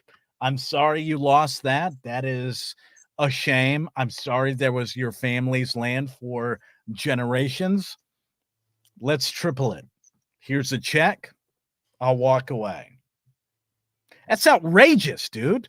That the fact that anyone has the balls to even do stuff like that is outrageous to me. And I'm glad to see that the government or whoever else is stepping up and saying, dude, don't do that. Let's see what we can work out. Yeah, I would like to see Lahaina basically, and I think a lot of people feel the same way. Lahaina was a very special place. And I think a lot of people want to see it rebuilt to kind of mirror what we lost in a lot of ways. Like Front Street was really great. You know, all the neighborhoods that were in the back there had been there for decades and decades and decades. So, and I do feel like, you know, I love Hawaii. I know like a lot of other people that love Hawaii, and everybody I've spoken to wants to see Lahaina get back to where it was, but all the shady real estate developers, the cost of living, that's why we have more Hawaiians living outside of Hawaii now than actually in the islands, you know? And so we need to get that reversed. Like, I would love to see Lahaina get rebuilt, and there's also a movement to actually get one of the actual islands just for Hawaiians themselves. So there's some movement to try to get Hawaiians back into Hawaii, and I think that's important. Come on, Joe. I want you to admit that's why you're going down. You are going to lead a revolution that Barry and I are going to have to support because you're leading the way. Just say it. It's okay. We'll support you. But no, I'm not Hawaiian. no, that would just be another white man colonizing. I don't need to do that. Come on, colonizer. This is what the white man does, is colonize and grass-fed. You can do it. No. There's going to have to be someone from, I don't know, like the Hawaiian population out in Vegas is going to need to find their own, you know, like. Joe just wants to use his points. That's it. Yeah. I just want to use my point. Yeah, don't get me started. What's going on? That's a whole different story. We'll talk about travel at some other time, but not right now. It's now. Way too stressful. Here on Night Sounds, thanks for tuning in. Barry, Josh, and Joe tonight and every night live on social media. It's the first time that the three of us have ever heard of a radio talk program covering the issues on video live. So thanks for tuning in. Okay, let's get to the bottom of the hour here with some fun news. So there's this NASA astronaut, guys, that has broken the record for the longest space flight by an American astronaut. Frank Rubio broke the record, and he spent more than 355 days in inner space. What's the difference? We'll talk about it in a minute. Here, let's check this out. All right. Finally tonight, a record-breaking trip to space for an American astronaut. Now they're nearly a year, but as Sam Brock reports, his history-making space odyssey wasn't actually planned. And you see Frank Rubio on the right. As far as records go, having an opportunity to say goodbye one final time. When American astronaut Frank Rubio set off on his mission to space last September, he wasn't planning on breaking any. And liftoff, a sunset start to the mission of Rubio. But a trip to the ISS, scheduled for 6 months, required an astronomical audible when the spacecraft sprang a leak. The trip now breaking an American record of 355 days. It was unexpected. In some ways, it's been an incredible challenge, but in other ways, it's been an incredible blessing. A new spacecraft won't return this crew until late September at the earliest, meaning not only have they counted off all the major holidays. A happy Thanksgiving. Happy holidays! But Rubio will become the first American in space for more than a calendar year. He exercises 2 hours a day, conducts experiments and video conferences with his family, but missed his now college-age son heading off to West Point. As much as it was a challenge for me as a father to miss all those things, it was also a pretty proud moment to see Deb and the kids just thrive and overcome. From 250 miles above, Rubio has a message that still holds great gravity. There's very few things in life that we accomplish individually, and almost everything big that we accomplish as humanity requires incredible teamwork. From Earth, Sam Brock, NBC News. Yeah, from Earth. Pretty good, man. So that's a nice, heartwarming story. Let me tell you, that is very Latino. When a Latino is lost, whether it's in space or on the highway, you just start making up stuff. You just start saying, hey, I got to a place and all of a sudden it was awesome and I did this and I did that. Orale, that's great, man. I survived. Very Latino. I love it. Thank God. Now, hold on, John. Representing, Holmes. You can say that because you're like what? I'm 52%.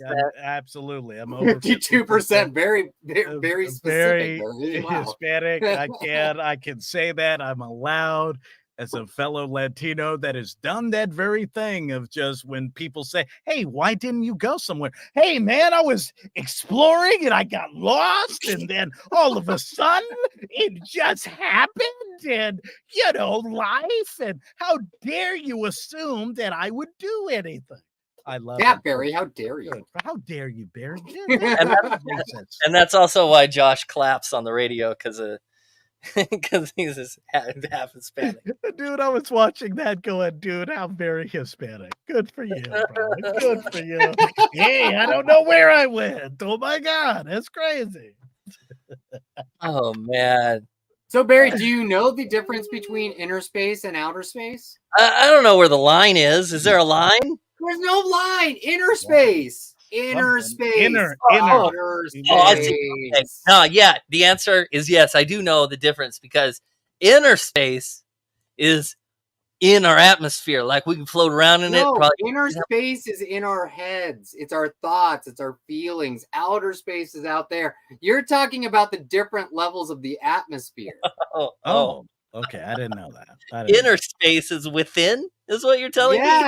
Yes. See, you learn something new every day. I took a psychology class once. I know this. That's great. I love, and right there is what will keep the Hispanic man from getting overtime in space. So you just screwed everything up for the poor guy because some white guy in HR will go, well, inner space, here's why I don't agree with you going so far. Yeah. Have you guys been able to see like anything out in outer space, not inner space, because now we know that inner space is within. Have you been able to see like Starlink going by or anything cool? Yes. Now that someone has pointed out, of course, it's social media, right? And I always thought when you see something, you see a couple of lights like lining up like that. I always thought, well, who knows, man? I don't know what stars are doing, whatever. Now that I learned that that's what Starlink is, especially here in Texas and Austin, now I kind of understand that. I'm some dumbass that was pretending before, man, there's aliens. Holy cow, I'm gonna contact family and friends. No, it's Starlink and whatnot. So yeah. And let me tell you, I now know where the moon and Jupiter, and I can finally do that and not completely. Oh, you know what planets come up when and I know where and all exactly. I know I finally have learned all of that, and I can be on a date and be like, well, that's look up at the stars. Look up at see the that stars. one over there. That's Polaris. Exactly. That's the North Star. When are you ready? Are you ready to see my anus tonight? I mean, let's go. Careful.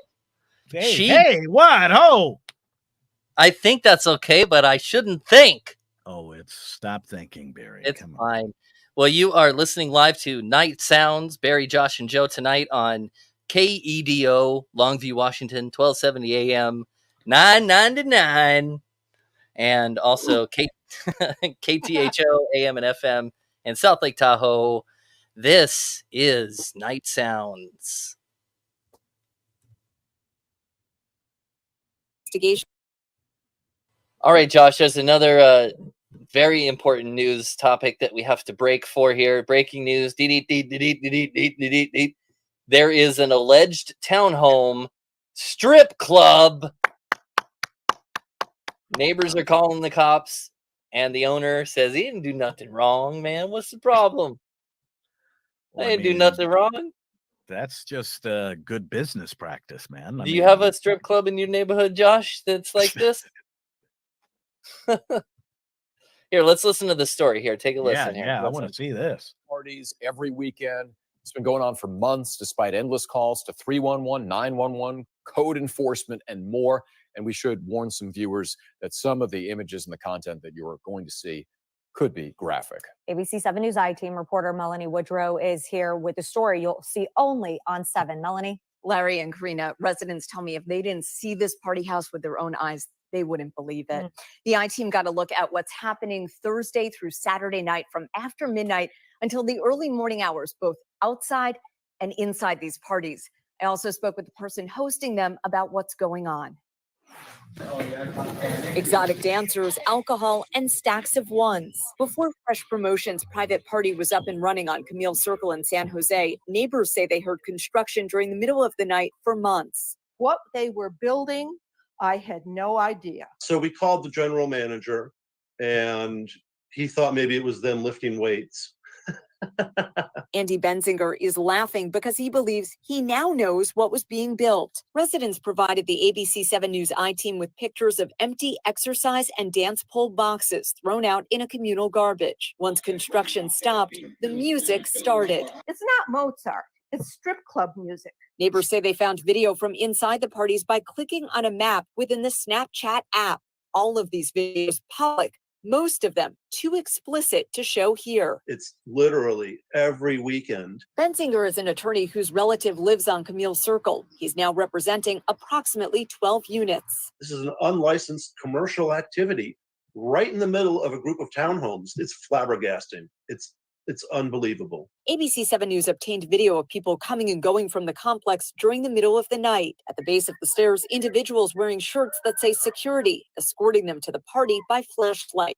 I don't want to live like this. It's why this resident agreed to talk with me, but asked me not to show her face because of concerns for her safety. For months, she says she called 311, 911, and even police directly. When you're calling, what are you telling the 911 call operator? I'm telling them that there is a strip club at this particular unit. And what is the response of the 911 call operator when you say there's a strip club going on at this unit? Basically, they take the call and they tell me that they will deal with it. But she says despite her efforts, every weekend the parties continue. Did police come out for each of those calls? I have no idea. The I-Team asked San Jose police to look up several case numbers provided to us by the resident. A spokesperson said they were either noise or music complaints. I asked further about 3 calls to 911 in one weekend, one on August 18th at 4:42 a.m. A spokesperson told the I-Team police did not respond to that 911 call because the supervisor requested the information be turned over to the Bureau of Investigations for follow-up. Police said another call on August 19th at 4:58 a.m. was solely a music complaint, and there was no police response. In a final call to 911 on August 20th at 4:08 a.m., San Jose police said communications personnel called the reporting party back for an update on the noise disturbance prior to dispatching officers. When unable to reach the caller for a status update, the call was canceled. In a follow-up email to ABC 7 News, a spokesperson referred to the noise disturbance as a low-priority call. There isn't the sense of urgency that I think this kind of a situation is entitled to. A San Jose police spokesperson told the I-Team public information officers and other department personnel were not available for interviews. By email, the spokesperson told the I-Team SJPD was first made aware of the allegations in early August and that an investigation into what they call the illegal business is open open and ongoing, but the person hosting the parties told me he's not doing anything illegal. I called the number listed on the invitations and spoke with someone for 22 minutes who identified himself as Fresh. He told me the private parties are for friends and family, and that someone who lived in the townhome recently passed away. He denied charging money to get in or for bottle service and told ABC 7 News that 200 for bottles referred to tokens, not dollars. He said the exotic dancers are entertainers, family, and friends, not employees. He called these security guards his brothers who work a graveyard shift at club, and that if you're outside, it's because they're smoking. If it quacks like a duck, walks like a duck, it's a duck. It's a strip club. In addition to SJPD, residents filed complaints with other agencies. San Jose's code enforcement deputy director told the I-Team code enforcement has opened a case to investigate any potential zoning, building, or municipal code violations within its purview. Also, that it is coordinating with SJPD on the issues at the townhome. Then coordinate. Take care of this problem now before it gets worse. The Department of Alcoholic Beverage Control told the I-Team it could not confirm or deny if it's investigating, but reiterated that it looks into every complaint received. Also, that the sale of alcoholic beverages in California without an appropriate license is a misdemeanor violation of the Business and Professions Code. An attorney for the Homeowners Association told me he had no comment. Enforcement aside, a person who told me she's been helping the landlord said an eviction process is underway, but also takes time. Texting me, quote, "We are doing everything we can to get these people out ASAP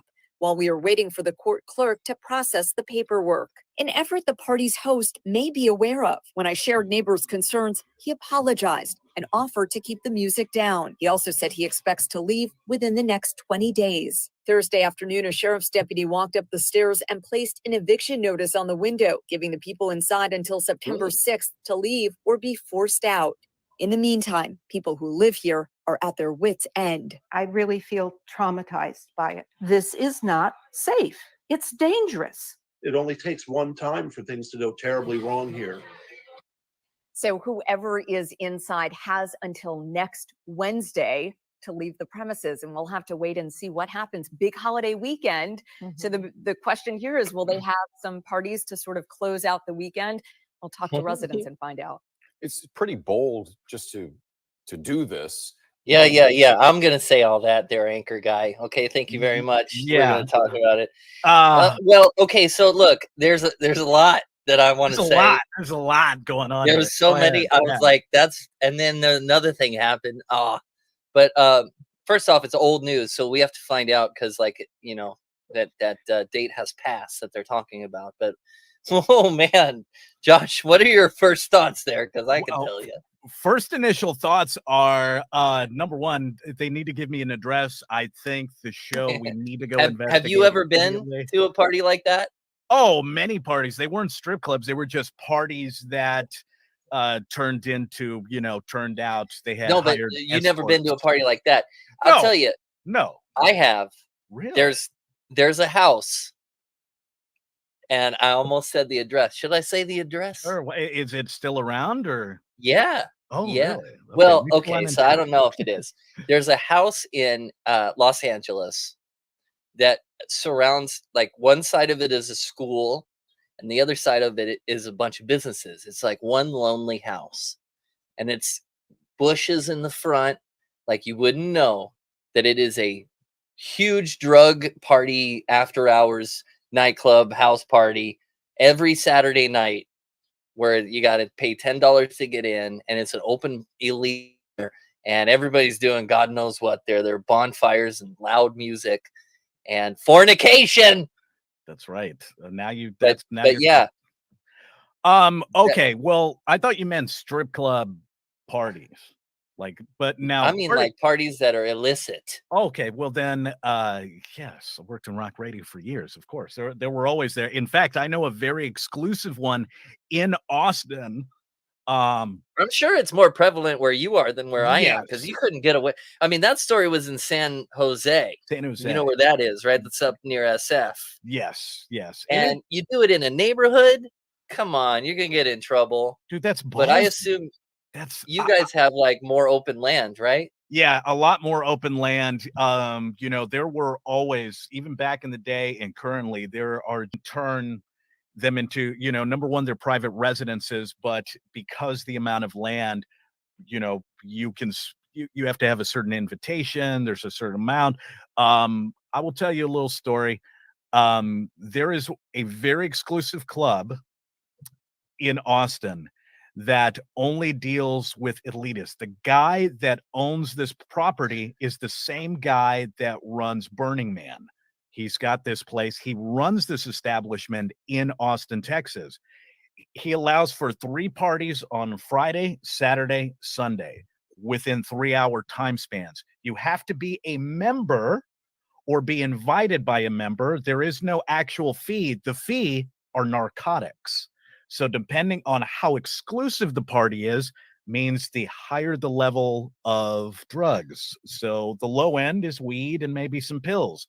You go higher up, you're talking more coke, more heroin, and a lot All more the stuff. bad things, All the man. bad. And let me tell you, the girl I know, her son actually DJs at this exclusive club, and the amount of stuff of the people that he's seen in that place, we're talking like certain congressmen, certain certain high-level Dell employees. It is and guess what?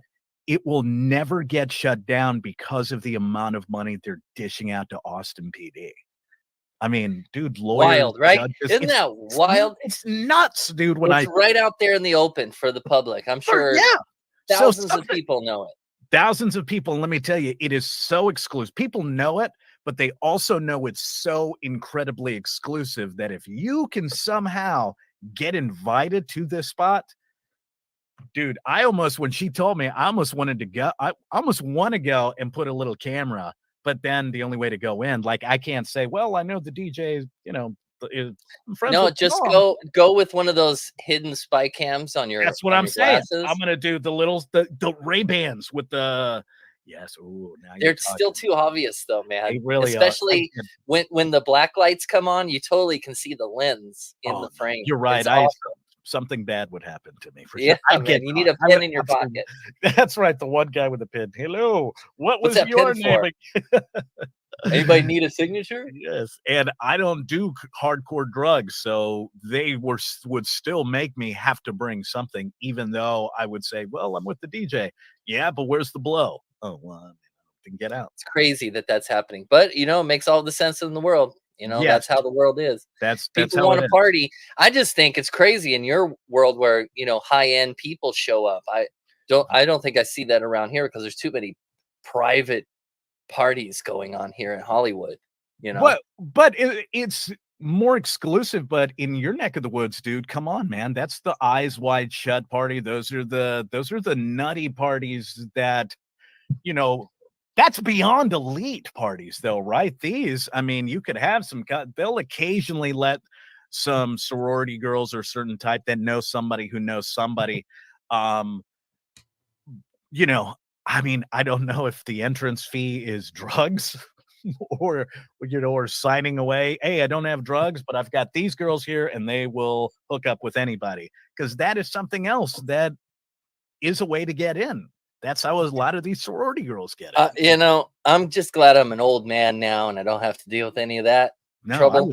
I love the story so much, but the young rock radio guy in me would have been like, hell yeah, I'm going to the party. Old, no longer on the radio guy. I'm like, I'm not going. No, man. Nowadays we show up. Nowadays we show up and they think we're the landlord. Yeah, exactly. Yeah. Would you like some honey? I've been to one of those parties in LA. Joe, They're the most awkward thing in the freaking world, man. Really? They're so weird. Yeah, tell us all about it, Joe. Come on. I don't want to tell you all about it. No, I want to know, because since that thing, make it clean. Yeah.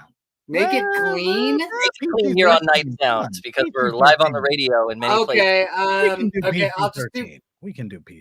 30 seconds. 30 seconds. It was it's up in the Hollywood Hills. It was in a gated community.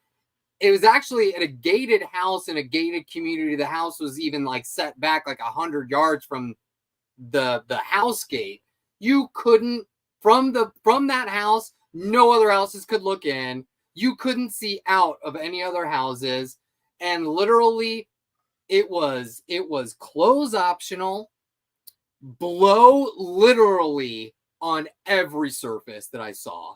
And I am one that I do not like hard drugs. I am like, You're not for that party. Yeah, I think all three of no, us and that party was definitely not for me. Saw some 80s and 90s rockers. This was in early 2000s. Saw some 80s and 90s rockers, male rockers. I did not see a single female celebrity that I knew. Nothing. It was all. Honestly, it was all gross 80s rocker guys, and it was like Barry said, it was not a party for me. It was really, really strange. Just people going into rooms, and they're just like going in. There's sex sounds happening everywhere. There was just like, it was. I was out of there in like 30 minutes. I was just like, no, 30 minutes. This is not for me. Like, I'm just gonna wait right here. My I Uber's rolled on the way. around. I made sure, like, I poured myself my own drink, rolled around with my friend, and I was just like, man, I'm out of here. Let's go to In-N-Out. And I take it like this. It's like, it's an experience. You don't have to partake in what everybody, you don't have to judge the person, whatever they're doing. Oh, But I you're was judging this way to everywhere. well, life is to be experienced, and that's the point of this show. Is we are all gathering here together on the radio and on social media to experience life together and tell each other about the experiences we have, and that's one of them. So I appreciate that. Oh man, I don't want to ever repeat that experience. But whatever happened to just like, going and getting some nice food and like, maybe seeing a band and having a couple drinks and just hanging out with your friends. What does it have to be like sex parties and drugs and Oh no, it's a different outrageous. time. It's a different time now, man. Especially, the problem is with social media, and think about this. Every individual, especially women, and the younger the woman, are trying to top each other. So you could do something, amateur hour, right? Hey, they do the little where they put their foot up. Hey, this is my outfit. That's not going to get you in. You got to do something very dramatic, right, to be a part of these Hollywood parties. And it's no longer about an elitist party, right? It's about getting into the ultimate party that no matter what the conversation leads to, it's quite potentially a party that no one will ever discuss, right?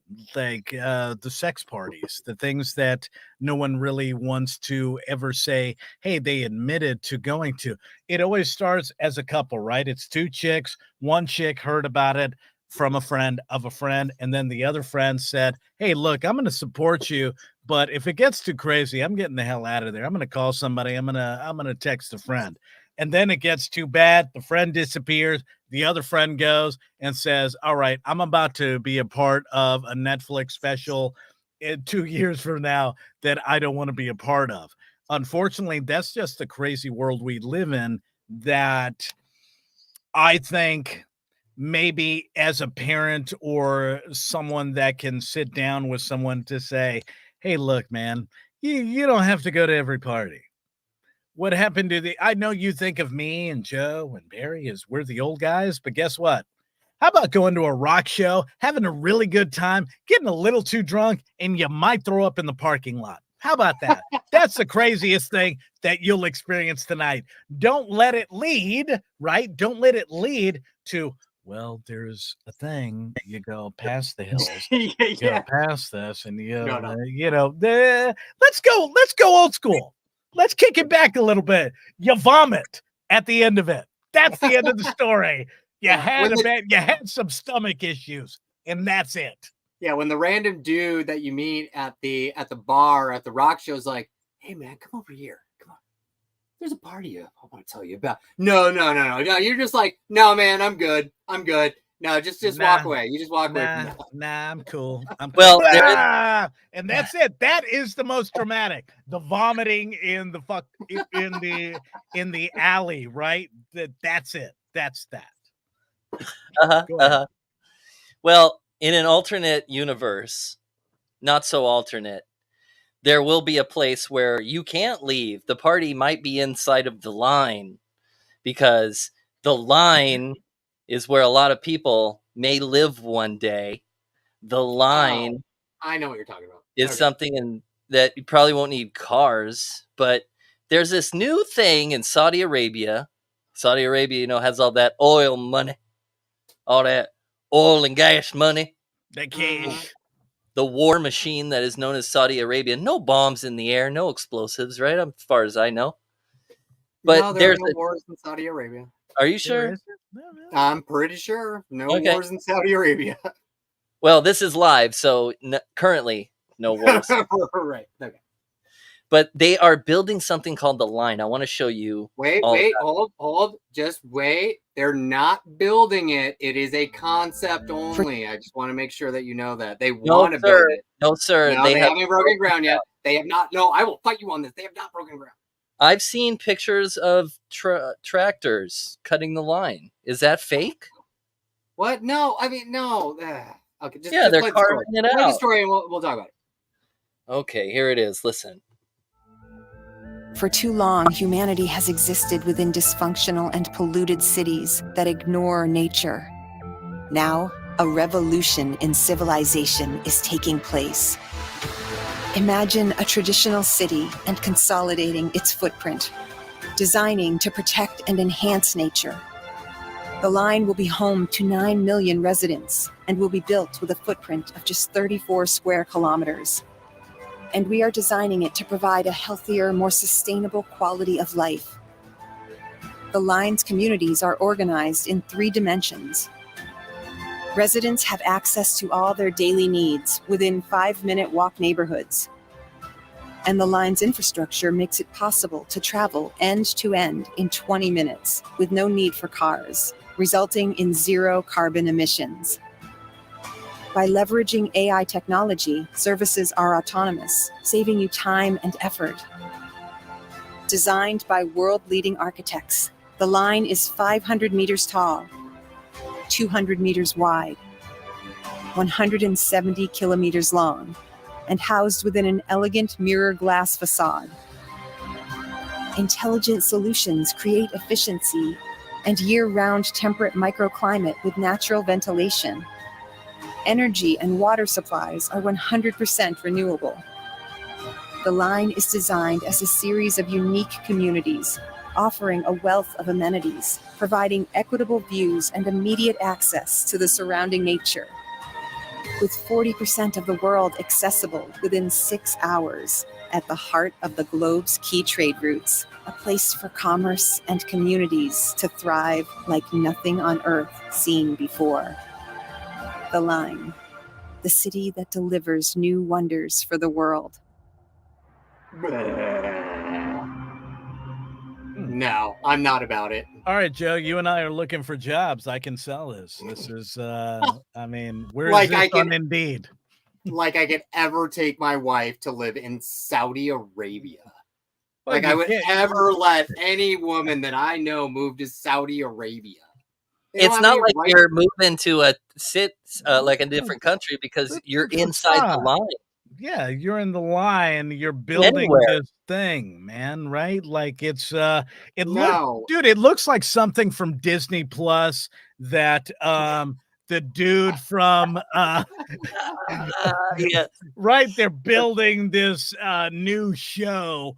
It's so dystopian. Is that the right it's word? This dystopian thing that, hey, it's reality / something from Disney / Star Wars / Marvel that might be something. And of course, here we go. You're going to get a couple of suckers that go, well, my life is such crap. I might be cool with it. Because that's what people tend to forget. You and I, guys, 3 of us are like, this is an outrage. This is BS. No, who the hell would ever think of that? Here's the problem, though. There's a bunch of people throughout. Let's just stick with the United States, right? Let's not go overseas, right? Even though it is in Saudi Arabia. Let's just stick with, this is as close to a reality show as anybody can think. And they think, my life is crap. I can't afford anything for my kids. I want the best for them. Anything I do is never going to be enough. And now someone is hitting me up and saying, here is what I can do to make a better life for me and my family. How? Dire How straits. is Saudi Arabia going to let anybody with no money into their country? They're not. I think they give them definitely enough. not. This is for rich people only. I think Literally. maybe, well, here's the deal, man. What if they give the rich people something? Remember, this seems very dystopian. This seems very, let's just say, let me put it to you like this. Let's just say this is something like a Netflix show, right? Series / reality show. We're in a time that people can't tell the difference anymore. Where they're like, well, my life is so awful, I can't tell the difference between being able to hook up with a really hot broad from God knows where, and my life might be good if I go to Saudi Arabia. Yeah, I'm in Philadelphia in a horrible strait, They're not going to let people immigrate to Saudi Arabia just to live at the line. If this even gets built, I will be absolutely flabbergasted. It is being proposed I'm going to be there. In the worst possible place in the world to build something like this. There is no water there. How are 9 million people going to live without water in a freaking desert? I'm going to be there to figure out that problem. I'm going to be the guy that goes, wait a second, a ton of women are going to be there for me, and I might be able to live a great life and be a part of something at a wall. I won't even think of a wall. I'll just be able to figure it out, right? There are people like me. There are individuals out there in such dire straits that will do it. I'm telling you. Man. Yeah, man, it's going to be filled so quick. No, it's not going to get built. I'm telling you guys, it's not going to get built. This is a pipe dream. There is no way that someone is going to build think this is a money suck. You know what I mean? Like it is. It's absolutely a money suck. Yeah. It's not going to get built. It's like the freaking high-speed rail in California. It's going to cost billions of dollars and nothing's ever going to happen. That's not no. I'm not even going to get started with that. That's a whole show, Joe. We are live here on Night Sounds. Barry Funkhauser, Josh, and Joe. And right now, why don't we do a sports update since it's almost? Oh man! Oh, you're catching me off guard. I'm not ready. You know, who was the team that was leading the first time about an hour ago? We are watching the Vikings at the Eagles tonight. Oh yeah, dude, Philly, dude, 20-7, man, third quarter. Oh, wow. They have really turned it around. Kirk Cousins throwing some touchdown passes. Call tonight it the Eagles, baby. The Eagles flying. Yeah, we're in the we just started the third quarter. It looks like the Eagles have the ball, and they are really just doing some work against Minnesota. They're not looking too hot, apparently. The X's, because they're not tweets anymore, they're X's now. The X's are going. I know it's so dumb, right? That's what the X's are saying, is that they're saying that the Vikings aren't looking too hot, and that the Eagles are just rolling now. So hey, good for Kirk Cousins. You know, he won a Super Bowl. Let's good for him. Yay! Football, sports segment. Good job. Yay, good. Football, sports segment. Hey, where's your? I think they all signed a contract with Satan. Is what happened. The guys that wanted to do something, they signed something and they said, I want to be something bigger than I am. And the devil said, yes, I will help you have a guy like Joe say, you're great. Well, don't ever make a deal with the devil. It gets you to right where I am. There you go. So. Exactly. Did you do that, Joe? The wrong club, man. The wrong Another club. whole show. Another whole show. We'll have to cover that. Well, yeah, that is a lot of shows, man. All right. Well, coming up in the next hour, the 7 o'clock hour, if you're listening and watching live here on Night Sounds, we're going to have some guests on the program. Wildlife biologist Kevin Bach is coming on. Oh, nice. Okay. We're going to talk about birds and probably some mushrooms as well, because there's a lot of controversy going on with mushrooms being legalized across the country. No, I And just have a question. That's yeah, why I'm well, you raising better my be hand. quick. Wait, can I talk to Kevin about mead? We will on a future show. We will cover a lot, and Oh. we're gonna have Farm Boy Slim on too. He is a TikToker, and he knows about psilocybin mushrooms. So if you're interested in that type of content, keep listening. This is Night Sounds on 1270 AM, 99.9 FM, KEDO, Longview, Washington, and KTHO, AM and FM, South Lake Tahoe, and Facebook, Twitter, and YouTube. This There's no is Twitter, X.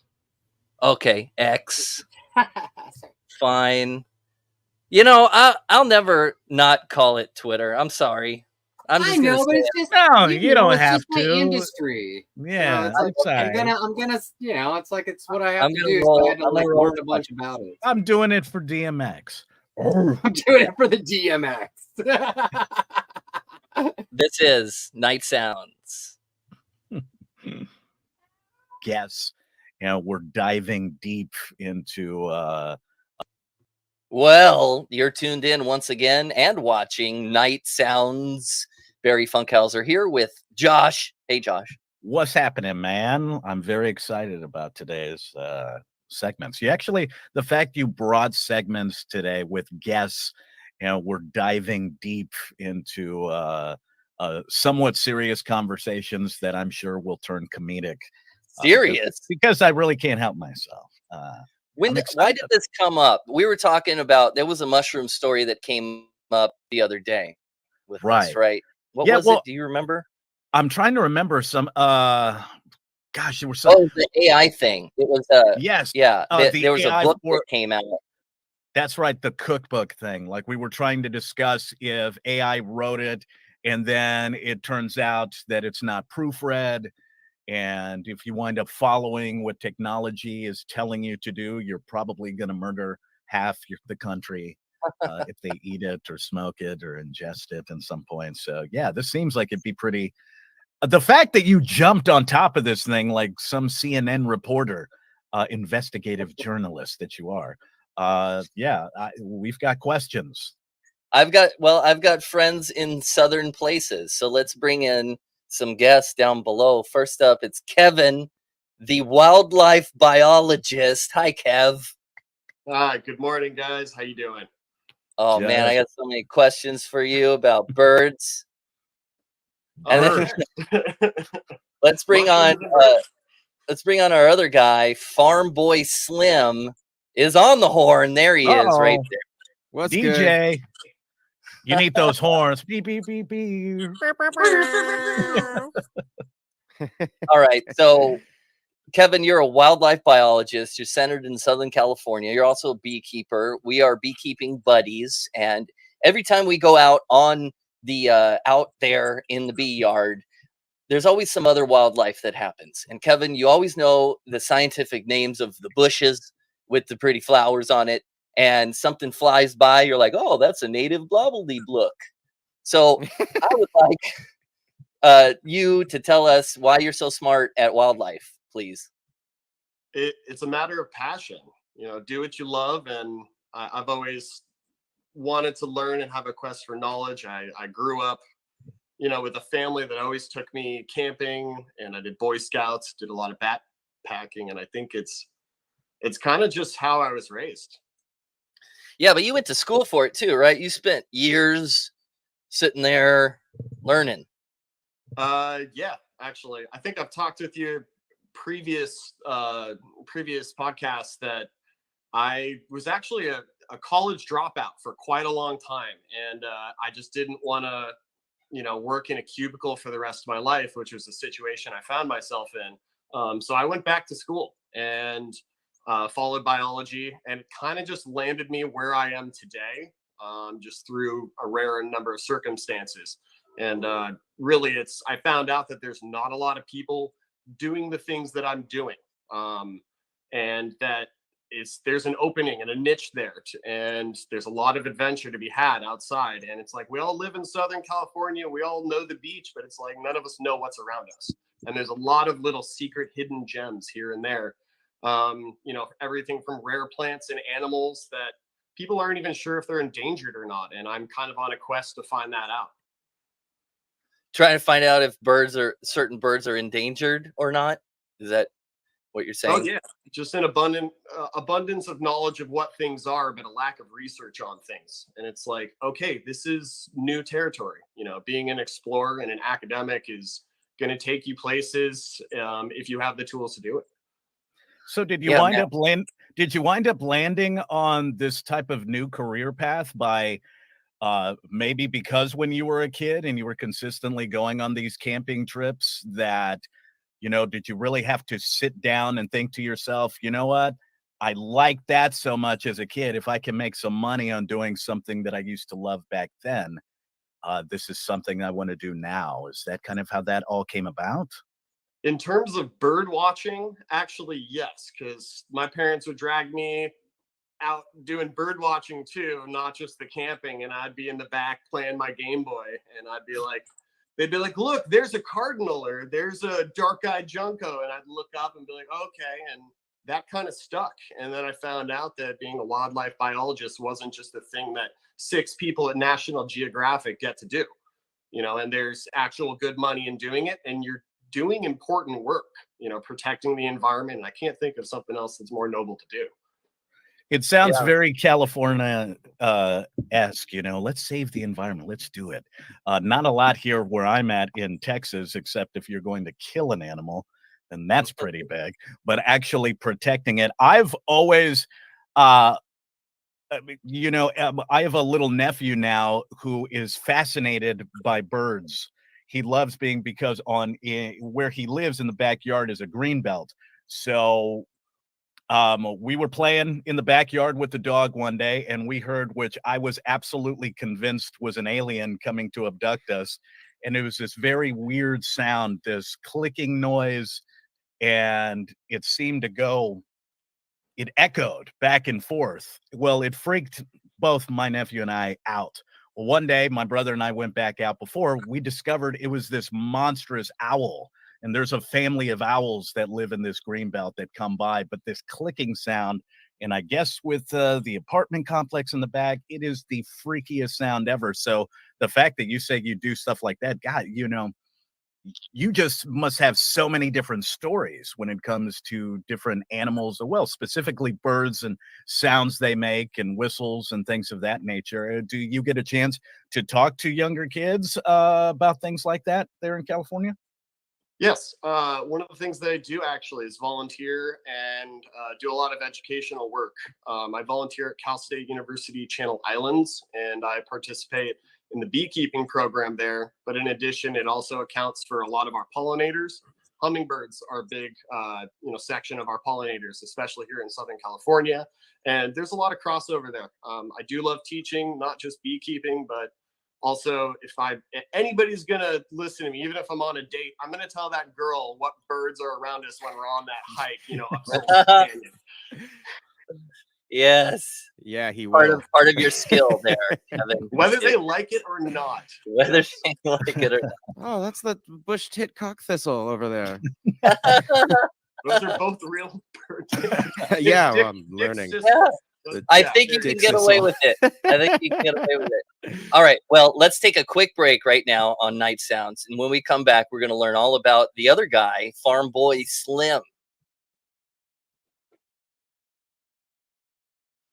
Let's take it off on mute and say that was a rather interesting interview. Oh, you couldn't hear me there. Okay. Yes. Yeah, that's okay. Oh, look at Joe looking like Corey Taylor. It's another hour and another hat. Another hour, another hat. Love it. Yeah, looking good, my man. Looking good. If you're watching us on the social media streams, we're on YouTube, X, and Facebook. Hey, so you your got it grandma, right. Hey, we're on Facebook, so all your grandparents can watch. And tonight we're talking about mushrooms. We have an actual mushroom on the program tonight, and we'll get back to that in a little bit. But let's see. I wanted to cover a couple of things here.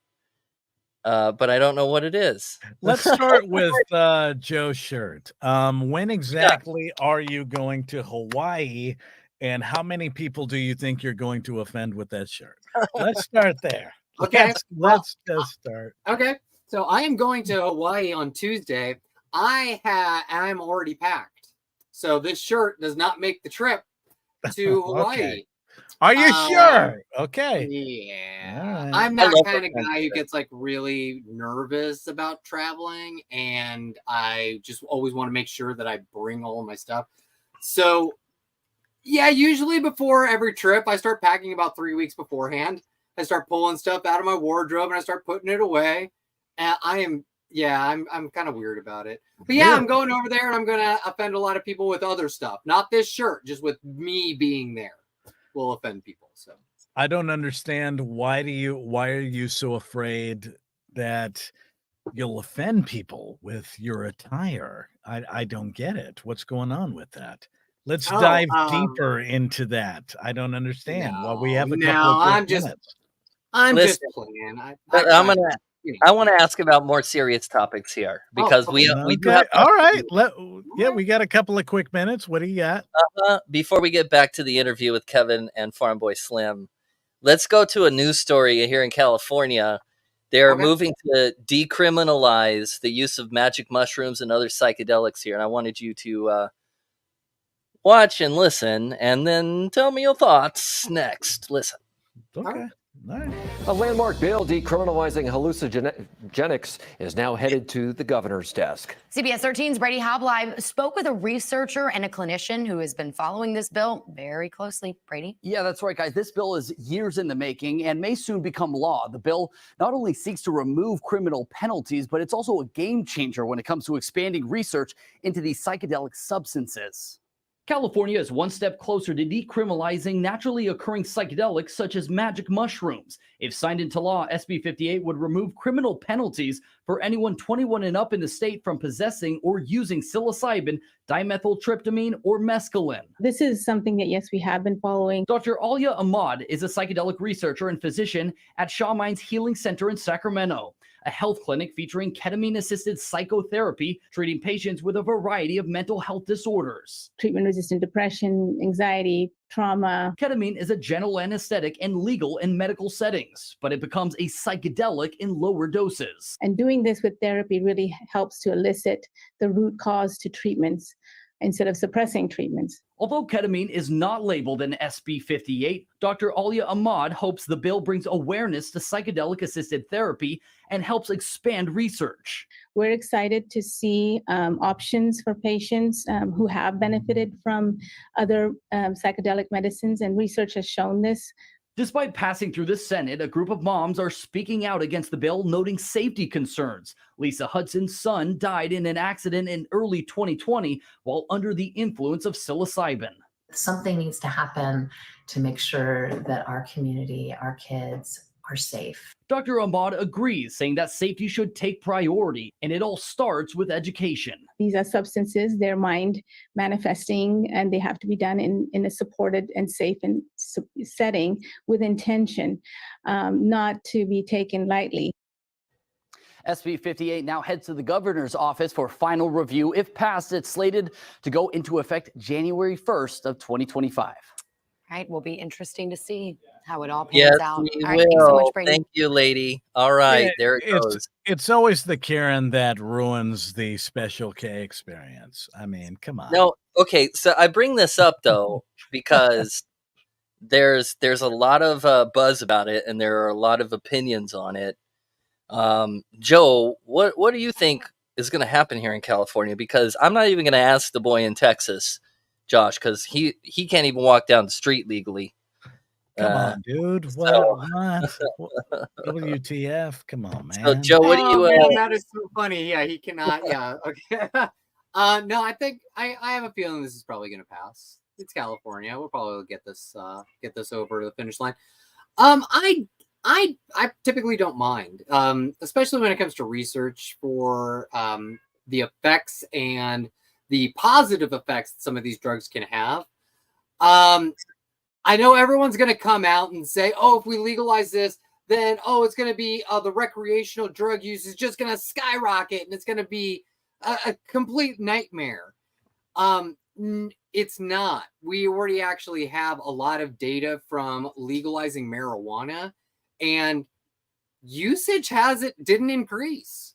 People that want to use it are going to use it. People that don't aren't. Making it legal just makes it a whole lot easier for researchers to get in and, extract and look at some of those compounds that actually might be helpful for humanity. I'm good with it. I think it's going to be fine. Good. And we're not talking to Josh about this because it's Texas. I mean, I'd like to hear your thoughts, Josh. You can opinionate here because I know his opinion on Californians. That's the thing is it's going to start slanted. So let's go ahead. I'll give you a quick one before we jump in because we got about 30 quick seconds. I do have a doctor that is doing the psilocybin from the whole thing. I can have her go ahead and ingest it in me and film it from a very, legal, the whole thing. Seriously, I see the face. I can do it. I have a doctor that legally can do it and I can film it.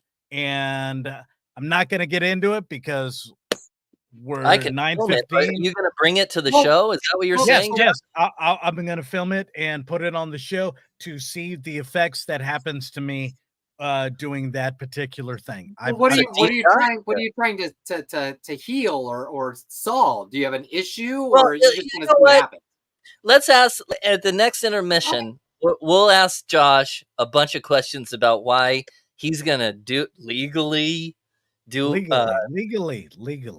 try some mushroom tea in Texas. But let's get back to our interview with Kevin Bach, the wildlife biologist, and the TikToker Farm Boy Slim. Here, listen. Here it goes. Uh-oh. Hold on. Here it comes. Barry, what are you doing? I broke it. Okay, here we go.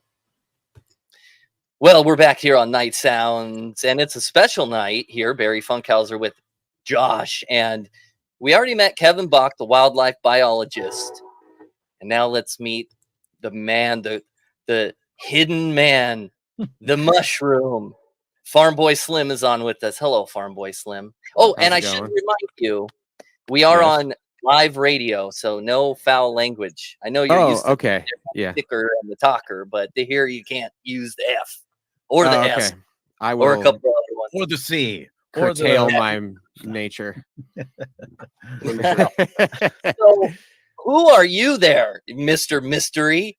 Hello, I am Farm Boy Slim, and I am a psychedelic harm reductionist who gained a following that way on TikTok primarily. Psychedelic harm reductionist. Wow, that is quite the title. How did you come up with that title? I didn't come up with that title. I mean, harm reduction is a pretty known field of study for a lot of people, especially like in the festival industry. I don't really go to festivals, but I talk to people who do. So the psychedelic part of that is all just one thing that is familiar within festivals and people doing psychedelic shrooms. Yeah, absolutely. So my specialty is mushrooms. I have 15 years of experience with them, thanks to this other guy sitting across from us. And I've learned how to navigate the experience extremely well and use them respectfully and properly.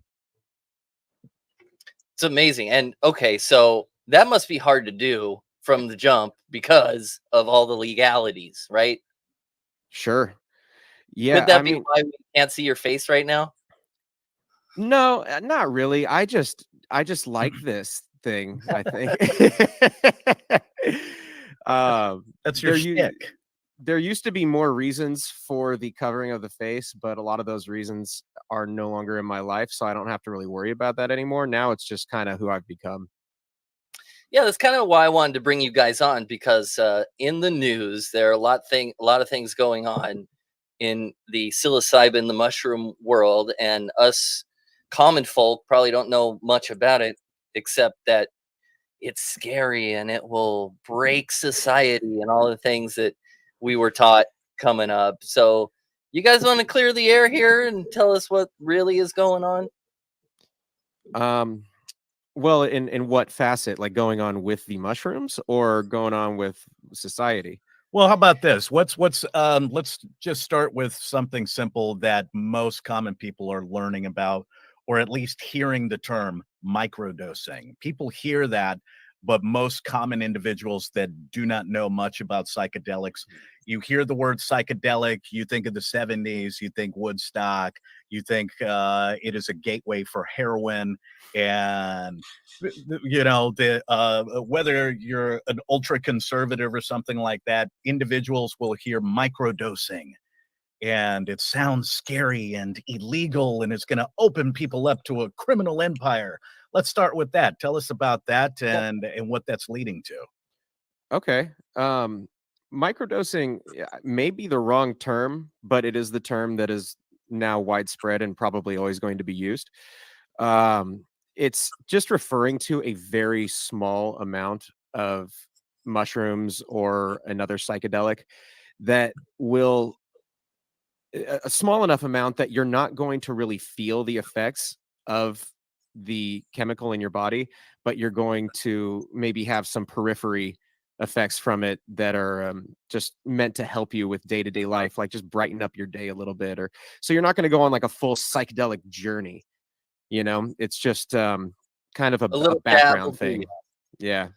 Little bit will do you wonders. Now, is that something that you can do throughout the day? That if I've read correctly, and tell me if I'm wrong, the whole point of something like this is to get away from pharma, from Xanax, things like that have potential of just having long terms of hurting your body. Whereas I've heard microdosing and stuff like that can help with anxiety, can help with different things in your body.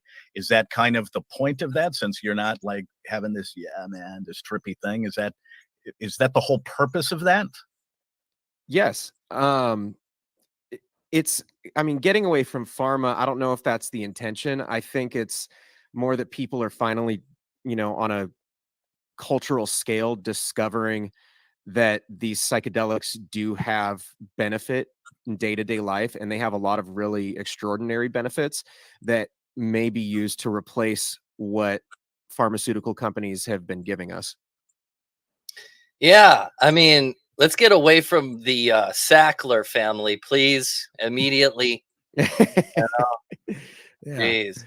Well, I wanted to bring you both on here because there's been so much news. The first one I wanted to bring up was this thing's happening in France. So I'm sure you guys have a way of determining what mushroom is what. Maybe the ones that you can put on your hamburger and then the ones that you put in a tea are different kinds of mushrooms. So I guess they don't know the difference in France because they're mixing them together and there's some poisoning cases going on. Have you guys heard of that? Yeah, I just read an article about that recently. Yeah. Kevin, what are your thoughts on what's going on over there? On a historical perspective, like mushroom identification has always been a tricky thing. I've always talked to Farm Boy about this, and there's two camps of people. There's mycophobes and mycophiles. There's people that love mushrooms, they're interested in them, and they're usually a minority. And then, you got a middle indifference of a lot of people. But then there's this other group of people, which is a large amount I've encountered in my experience, of people who don't understand mushrooms, or even if they are curious about them, wary. And there's reason to be. The fact is that you have people that are getting poisoned by this. And the article that you're mentioning, do you want to show it or pick up? How about you read the headline? Because this is news to me about what's going on. I think I can pop it in here. Sure. Let me see if I can do that here, because that's a thing I can do, right, Josh? I can do that. Yep, you can do that. You can pull up that article. Let's get that going on here. Okay. Oh, so that's great. Food safety news. And it's saying that French mushroom poisonings are prompting a warning.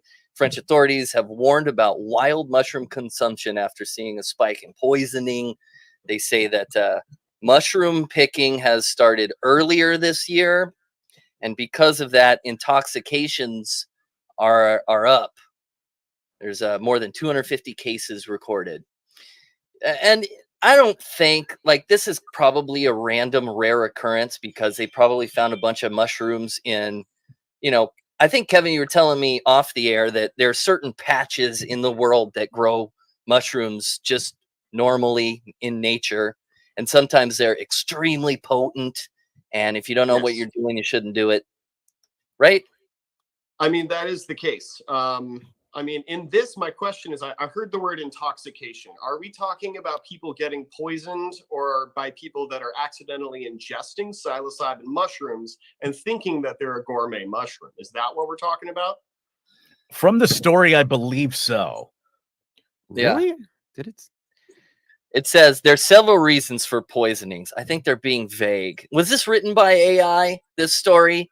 It might have been because I would never call a psilocybin experience a poisoning. You can't die from it. So yeah, the thing that's confusing me there about the intoxication is that usually refers to consumption of psilocybin mushrooms, and it's pretty hard to think that a psilocybin mushroom looks like a gourmet mushroom because the vast majority of gourmet mushrooms that are out there look nothing like psilocybin mushrooms. So my assumption, and just kind of briefly reading a bit of that article, was that people are accidentally picking the wrong mushrooms and that they're getting sick because they think they're a gourmet mushroom. This has happened for a long time, and this is kind of going back to the historical point I made about people that love or hate mushrooms, is that there is a fear of accidentally ingesting them. And mushroom foraging, really only until recent history, unless it's been a cultural thing, like you're in Russia or Europe, and that's like a part of your family tradition is to go out during the mushroom season, people don't really know what's out there. And the fact is that even experts are now starting to debate about the identification of a lot of these mushrooms that are out there. Currently, actually, Farm Boy and I both know a gentleman by the name of Alan Rockefeller. Not close friends of him, but we've been associates throughout periods. And this gentleman is literally traveling the world, doing genetic sequencing of all the mushrooms that are actually out there and that he can find, and trying to reclassify the taxonomic family of the entire fungal kingdom. So this is something that has never been done and is a huge deal now, actually. People aren't really talking about it, but in the next 50 years, this guy and the people that are kind of supporting this movement of normalizing mushrooms as something that we know about and that people understand better. This is going to be a serious legacy, and really we're opening up the field right now more than ever before. So what's the easiest way to differentiate between psychedelic mushroom and an edible mushroom? Like, how can you decipher between the two? Like, I am coming from I am the guy that knows absolutely nothing about and mushrooms. you live in Texas. And I live in Texas. I've got mushrooms in my backyard that grew in a stump that fell because it was struck by lightning out of nowhere. All these weird mushrooms are popping up. I don't know what the hell they are. And back in high school, when I did take shrooms, it was typically around a ranch. It was in cow dung. Sorry, Barry. That's all right. You got almost it. Said it. Almost said shut the front door. Yeah. Yeah, exactly. So coming from that perspective, what's the easiest way to tell, hey, what's poisonous, what's not poisonous, what's psychedelic, what's not psychedelic, what's something, where do you typically, if you own a restaurant or something along those lines, how can you differentiate that? Because I mean, obviously, if I had a guy like you hanging with me, they could say, nope, don't ingest that one. What's the easiest way to go about doing that? Farm Boy, what did you and I do when we first got into this? Well, I learned a heck of a lot from you. I don't know if that word's okay. You can say hell. Yeah, that's okay. All right, cool. That's okay. I learned a lot from you, but mostly like whenever we don't know something, we always turn to an identification guide. And then if we're still not sure after that identification guide, then we just leave it behind, because sometimes you just can't be 100% sure. But I mean, as far as learning the difference in edibles and poisonous and psychedelic mushrooms, like practice over everything.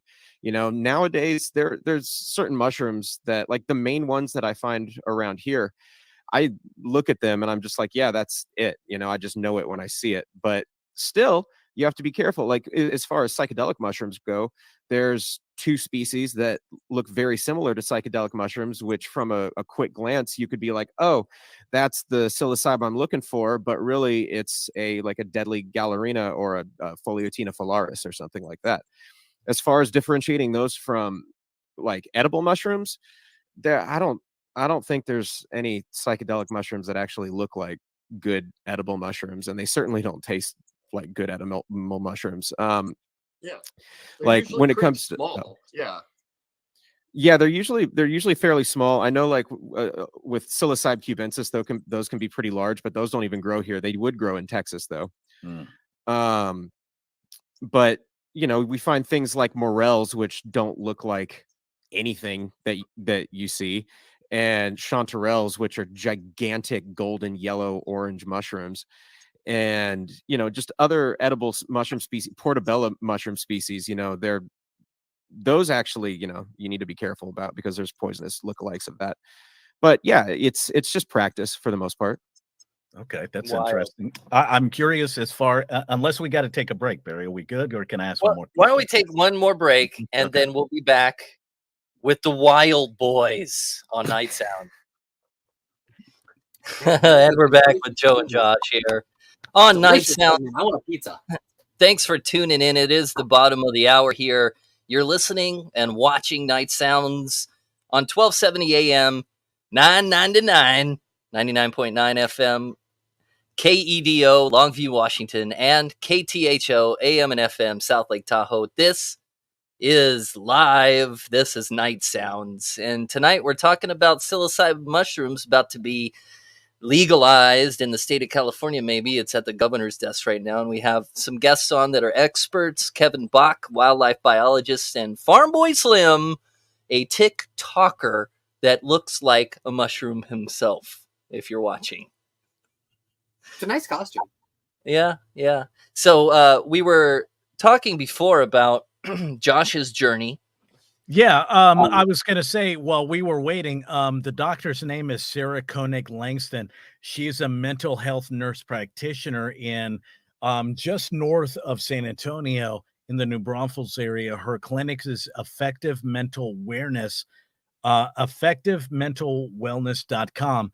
And I have spoken to her, and what she has agreed to do is dive a little deeper into the clinical side of ketamine, and as well as have me be an individual that will test this. And because I've had a lot of the mental side of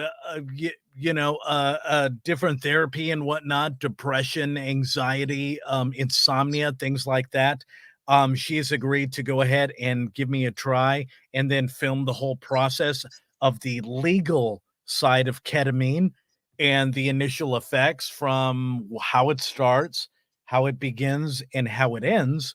And I'll be able to go ahead and do that on this show. Wow. No, Yes. no. I just have a question. Go for it. What do you got? What do you got? This is radio. You have to do that. No, I was doing it not for radio. I wasn't doing it for radio. I was doing it so he would see me and say, "Hey, Joe, you got a question?" Joe, what you got, man? whatever. What you got? We're gonna figure this out. Have you? I wonder. This sounds like a great experiment. I am just wondering. Have you ever tried CBD? Yes. Just so you can give me the comparison of CBD versus ketamine treatment. Yeah, so a couple of years ago, initially I had tried CBD in different forms, and it didn't necessarily work for me. So unfortunately, because I'm in Texas and there's only so much I can do before Delta 8, Delta 9, and start to kind of do that, I couldn't do as much from a legality standpoint. But because ketamine in Texas if you go to this individual from a mental health practice and sure. it's under her profession, I could skip literally like 10 steps and be able to do this. I will fully admit I'm a tad scared because I've never done anything like that before. And in my initial interview with that particular doctor and her patients, how do I word this? Their experience was a little intense. And okay. the fact that the doctor was able to literally kind of push it back and work it, if I'm experienced too much, they can push it back a little. If I'm one of these guys, I was like, hey, I don't experience anything, they could raise it. I will fully admit it kind of scares me a little bit because, when I was doing the CBD trials, it was like you pop a couple, you do this amount of milligrams, and it is what it is. This is nothing like that. Mhm. Having said that, this doctor is very legitimate in the state of Texas, and she's very great at what she does. And in fact, Barry, she's very gracious. If you'd like to be able to jump on the show and be a little more gracious as far as diving deeper into what ketamine has to do from that kind of psychological aspect. And, if you're cool with it, Yeah, we can man. go ahead and do Great it. So conversation. yeah, we'll see. Sounds like a fascinating hour. Yeah, for sure. Whatever Yeah, you and want. the ketamine stuff is all just to be clear, it is all with the doctor, all Yes. supervised, all at one location. It's not like CBD where the doctor's like, take these pills, take this No, much, no. do it at home, whatever. Yeah. Absolutely. No, this is under strict supervision of the doctor. Everything is very, no, it's very strict supervision for this. All right. Yes. Okay. Yeah. Well, I would love to know the comparison. I take CBD for anxiety and stress. It has helped me. It does literally nothing to help me with sleep. So I'm still working on figuring out how to fix that. Yeah, But some of the other You and me stuff both. has really kind of helped. Okay. Great, Barry. What do you think, man? I've got the okay from a doctor. We can do this on the show. You just tell Joe and I what do you think, man? I'm just a little worried about you, Josh, because you're going into this with a little bit of fear. You got to get past that. Yeah, I got to get past that, but I'd do anything for the show, Barry. You're awesome. Yeah, but we don't. Yeah, but we don't. We just don't want you to have like a traumatic breakdown on the air or something. It'll all trying be to filmed. work through Come some back. childhood trauma or something. He's going to come back and only able to speak German or something weird like that. Right? Some language I've never spoken before. We'll see how You'll that. finally be able to speak Spanish and be able to Yes, communicate with your yes, neighbors who brings you exactly. Thank you for the cake, neighbor. It was delicious. cake. See? Awesome. Well, let's get back into part 3 of our interview with Kevin Bach and Farm Boy Slim. We're going to dive deeper into psilocybin right now on Night Sounds. Thanks for watching and listening. All right, you're back on Night Sounds, Barry, Josh, and the Wild Boys. Is that our name now? Right? Did you just recategorize them? You can call us the fun guys. There you go. The fun guys. So you guys know a lot about mushrooms. Kevin, I'm going to ask you some bird-related questions in a little bit. But psilocybin mushrooms, I think they're legal in Canada now. I think they might be legal in Colorado, and there's a bill on the mayor's desk in California leading the way. I think so, isn't it? I don't know. I can't read, but it's going. Things are happening.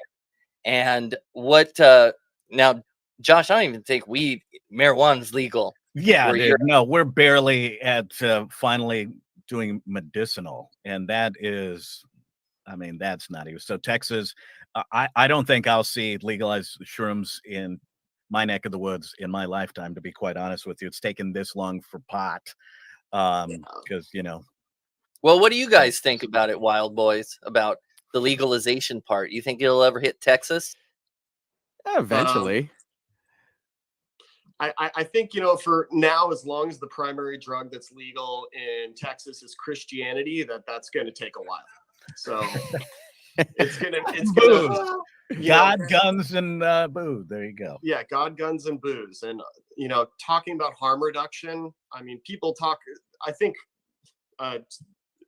Farm Boy knows this pretty well too. But it's a matter of there's two topics on harm reduction that are super important. One main point is that harm reduction is supposed to be for when you are like, people are going to take drugs. We're humans. That's what we do. And one of the things is to make sure if you're going to take them that it's in a safe and practical means. And the other is that if you're stuck on another substance, whether it's alcohol or opiates or anything else that's out there, mushrooms can provide an avenue.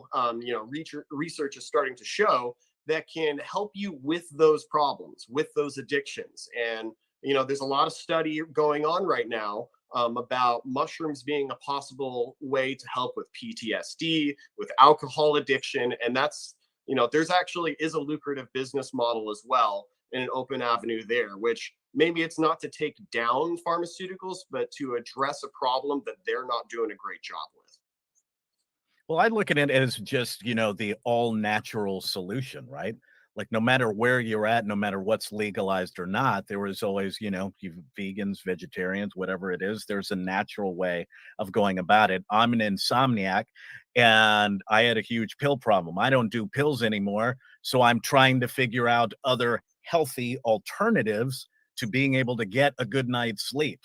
Would you do mushrooms, Josh? Absolutely. I am the type of guy, though. I've got a problem, Barry. With me, if I'm gonna do something like shrooms, I want the face melting. I'm seeing pink elephants. That's what I do. Like, I wouldn't do it to be like, oh man, I feel nice and easy. No, man. If I'm gonna do it, I'm gonna be in the middle of a desert and I want the whole Doors experience. That's just how I am. It was the same with weed. I'm not a big weed guy, but if I did it, I wanted to do it to where I was like Cheech and Chong, man. I didn't want to do it to be like, yes, I can still go throughout my day. Hell no, I don't do that. That's not how I roll. So yeah, you guys can help me get a perfect shroom, because when I go to Vegas, I want to trip my balls off. Your fear and loathing experience. Huh? Yes, absolutely. Yeah. But on the flip side, though, to answer Barry's question real quick, I'm a prime example of insomnia. Is there something with psychedelics or something along the shroom line that can offer something along those lines for insomnia? That you're aware of? They're not going to put you to sleep while you're currently under the influence of them. But it's something that could probably be worked on if it's a psychological issue, like within the confines of a trip, that can help you later. Okay. Yeah. See that? Yeah. I like that. That it'll get all the stuff on your mind off your mind. Fine, kind of, yeah, right. Because I like edibles, right? I'm not a big weed smoking guy, but I have found some edibles. Once again, pot isn't legal here, but we have Delta 8 and Delta 9. Delta 9 is I'm not a huge fan of, but Delta 8 I've found there's some places here in Texas that I've gotten the edibles for that. And it does relax me enough that I find myself being able to, go to sleep. Unfortunately, though, it shows up in drug tests. And, if I take a random, so I can't really rely on Delta 8 or Delta 9 to help me sleep. And I don't want to take, actual pills. So I just figured, at some point, right, there has to be something that can help clear my mind. And it sounds like these shrooms can at least help with something like that. Is that right? Yeah, the possibility is there. Sorry, Kevin. No worries. I was going to say it depends on what the root cause of your insomnia is. I mean, if it's a chemical imbalance, I'm not sure that, psychedelic mushrooms might be the avenue to help you with that. But if it's something in terms of like trauma or any type of psychology, that needs to be addressed, it might be able to help with that. Gotcha. Okay. Yeah. So lots of people are really interested in this topic about psilocybin. So much so that Farm Boy, you got a TikTok and it's got 1 billion people on it. Is that so? Not that many, but yeah, I mean, I got a pretty good following on TikTok just based off of talking about psychedelic mushrooms, which I had to do very carefully because every time I got a little too I don't know, progressive on there, they would take down the video and give me a warning and ban me from posting for several days. It's a pain in the butt. And I had to really curtail my language on there to avoid the algorithmic Nazis. Yeah. How about that, huh? I had no idea. I thought you had free speech on the internet. Well, it's amazing from TikTok. So chicks can shake their ass and not get taken down. But you mentioned something like this, and hey, shame on you. What's wrong with you? Yeah, it's TikTok's basically porn, and then seriously, it's a little. And then there's somebody like me that goes on there trying to help and like do something positive, and they're like, "Hey, how dare you do that thing that helps?" So, are you finding that you have to just really come up with different ways? Like Barry just told me about it, and I'm definitely interested. I can't wait to start following you on TikTok. So do you come up with different topics, or do you get certain questions from people and say, hey, thank you, Fat Balls 29 for wanting to know more about, psychedelics at this? Is that kind of how you wind up approaching that? So you can think more about, okay, here's what I can say, here's what I can't say, things like that. How do you approach your posts on TikTok? Yeah, all of the above. Like I come up with content, or I'll like respond to questions and stuff like that. As far as like avoiding the algorithm, it's finding creative language to say what I want to say. So instead of psilocybin or mushrooms, I have to say fungus medicine. I think I'm going to switch to just saying gourmet, because everybody knows who I am and what I'm about. So I can probably say that, and it's a good delineation. And it's also much like easier and sexier to say than fungus medicine. I think that's a great word for it. Yeah. Yeah. Because in my mind, they are gourmet, they're a gourmet experience for the mind. Oh, I like that. Agreed. Actually. That's great. That's me and the bug that I talked to for 6 hours agreed. Hey, those bugs be talking. Couldn't find him later though. You say Jerry Seinfeld is a bee or what? Yeah. That whole movie's a trip, man. Man, I like that movie. Okay, well, I have some more questions about mushrooms, but can I have you guys back on about fungus in the future? Do you mind being our experts in the subject? Absolutely. Sure. Awesome. And we'll follow you on TikTok. And now I have some bird questions, Kevin. Okay. You're a bird person, Right. and I like being a bird person, but I don't know nothing about it. So the other night, I went outside at 3 a.m, and there was an owl hanging out there on my telephone pole. Is that a good thing? It's an owl, dude. I mean, I guess that depends. If you believe in like Native American cultural mythology, maybe there's going to be a death in the family and you should probably move. But if you have other perspective, it's like, hey, that's great. You've got a raptor in your neighborhood that's going to be managing your rodent population, and it really depends on, it's like, what does it mean to you that there's an owl? Do you appreciate its presence? Does it keep you up at night with its hooting? How do you feel, Barry? Well, I do have rodent problems because I have chickens. So I've got mice running around everywhere. So when I saw it, I was like, oh, joy, something that can manage the vermin. And somebody told me that I should put in an owl house or a nesting box in my backyard. Is that a good idea? You could do that. It depends, because there's a certain height they usually want to nest in.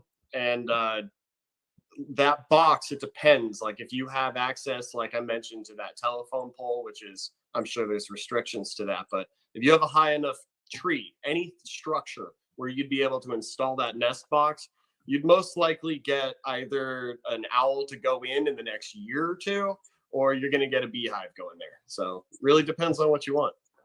I like both of those things. So win-win.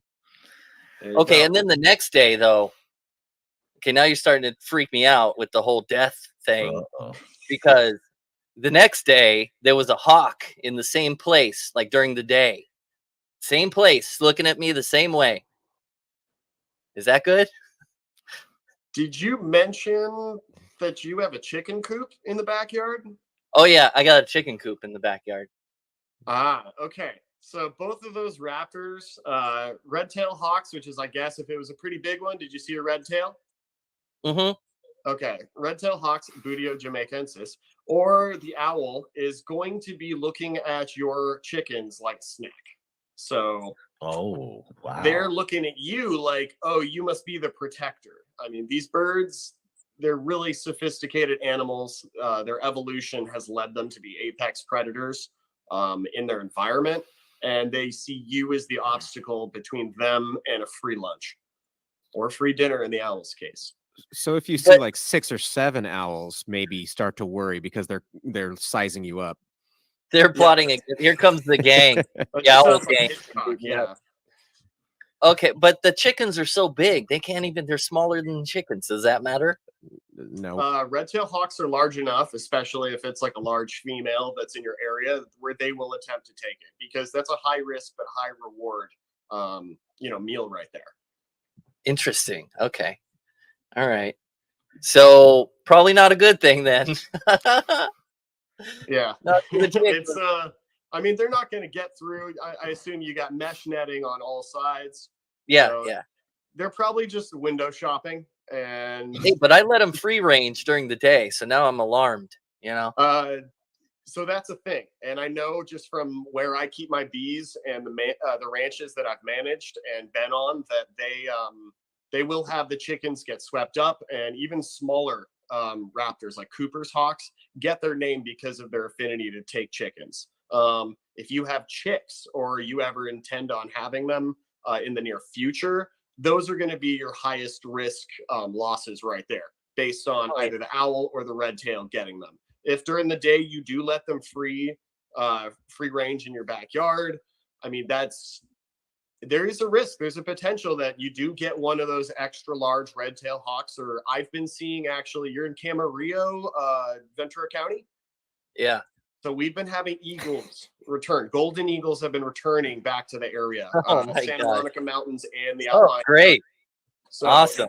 I know that they're in your area in Ventura County. They will easily take a chicken. And a small child.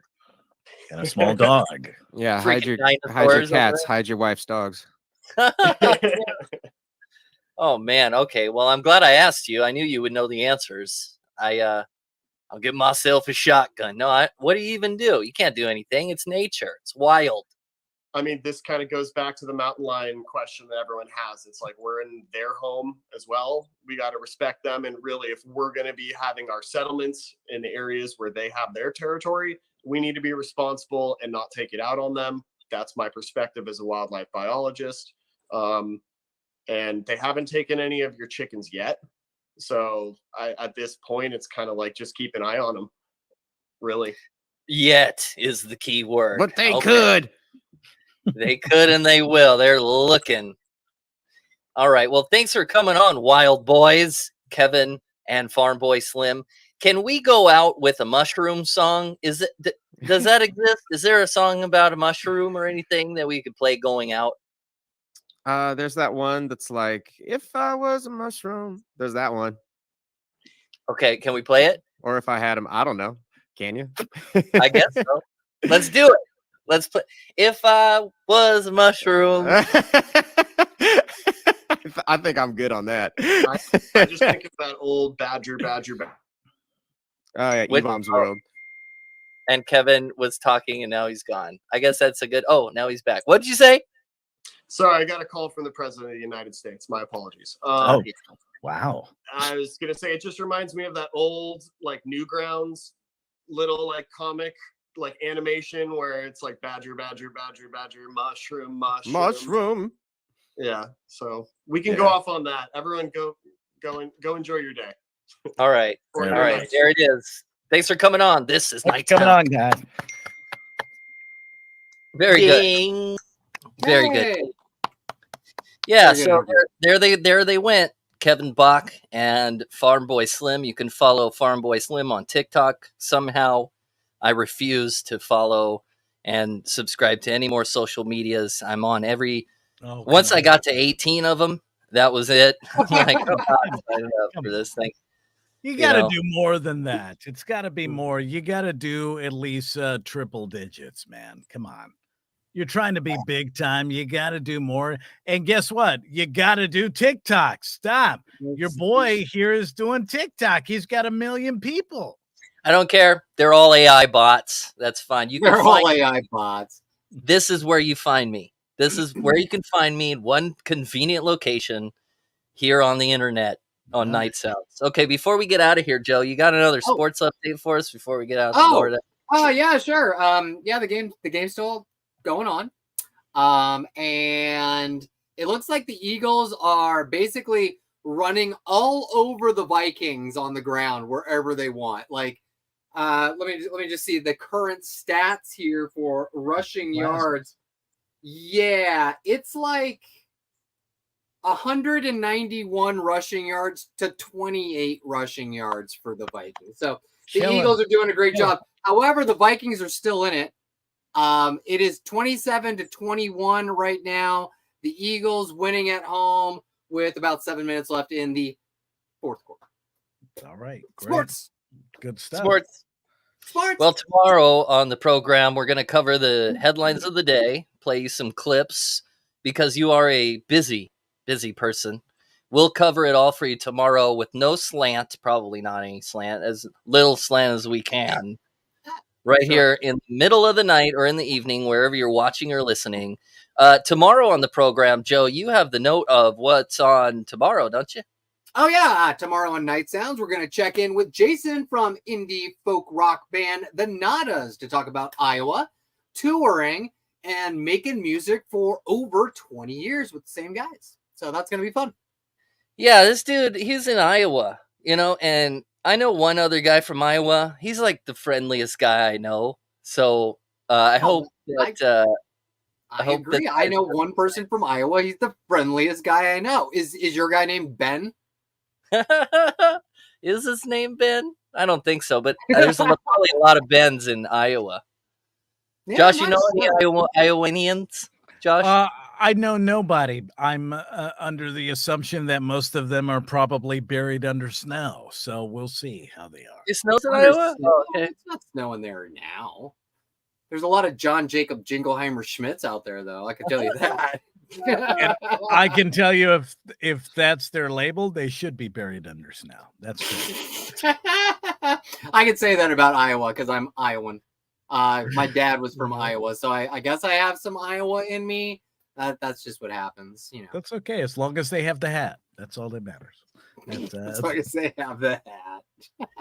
And on Monday, little look forward into the future. It'll be Joe's final show here before he develops some sort of tan. No, don't worry. I'm coming back. I'm just gone for a week in Hawaii, y'all. I'm just gone for a week, not wearing this shirt, possibly taking this hat. I'm not sure yet. All right. Can you just take a picture of some macadamia nuts for me? I don't need to eat them or you bring them back. I just want to look at them. Then I can sort of remember. And you know what? Take a picture of Oprah. Take a picture of Oprah if you see. Not going to be on the same island. No, she's on Maui. I'm not going to Maui. I'm going to the Big Island. We're going to Kona for 3 days. We're going to Waikiki for 3 days. I love Waikiki. It's like Vegas on the beach, but I love it still. I want to see some fire. I want to see you, when they're doing the. Okay. How about this? How about Barry? I might be able to do a couple quick hits so I can give you some updates from poolside. There we go. And I'll do a, if you are available, which you should be, I can do Sunrise Live with you. So when we're in Waikiki, it'll be, if it's 9 o'clock in California, it'll be sunrise in Hawaii. Oh, okay. That sounds interesting. So one of my favorite things to do is to watch all the surfers in Waikiki hit the break right at sunrise. It's beautiful. So I'll try to give you that picture. There we go. All right. Okay, good stuff. And then also on Monday, we're going to talk to singer-songwriter Shadwick Wild. Oh, He's yeah. Kansas. And he has quite a story to tell. He's got some new music out. He has some filmmaker friends. And he's a full-time driver is what he's... That's right. Yeah, for we're his- really getting the Midwest in the next couple episodes, so it's going to be a good We'll time. see. Yeah, dude. We'll see if I'm on ketamine during the whole thing. We'll see how that. You're not going to remember a single thing. I'm gonna be like that. This guy. It was a great Oh, interview, no. Barry. Great It's not interview, Barry. recreational ketamine. Great It's not going to interview. be like that. Stop it. Great interview. Well, thanks for listening and watching. This has been Night Sounds. I'm Barry Funkhauser. There's Joe Walls and Josh Sanchez. And we've got 20 seconds until you hear your local news if you're listening to K Tahoe or the brand new one that I already forgot. Longview, Longview, Washington. baby. Come on. $9.99. $9.99. We'll see you next time. This is Have Night a great Sounds. night, everybody. Have a good one, guys.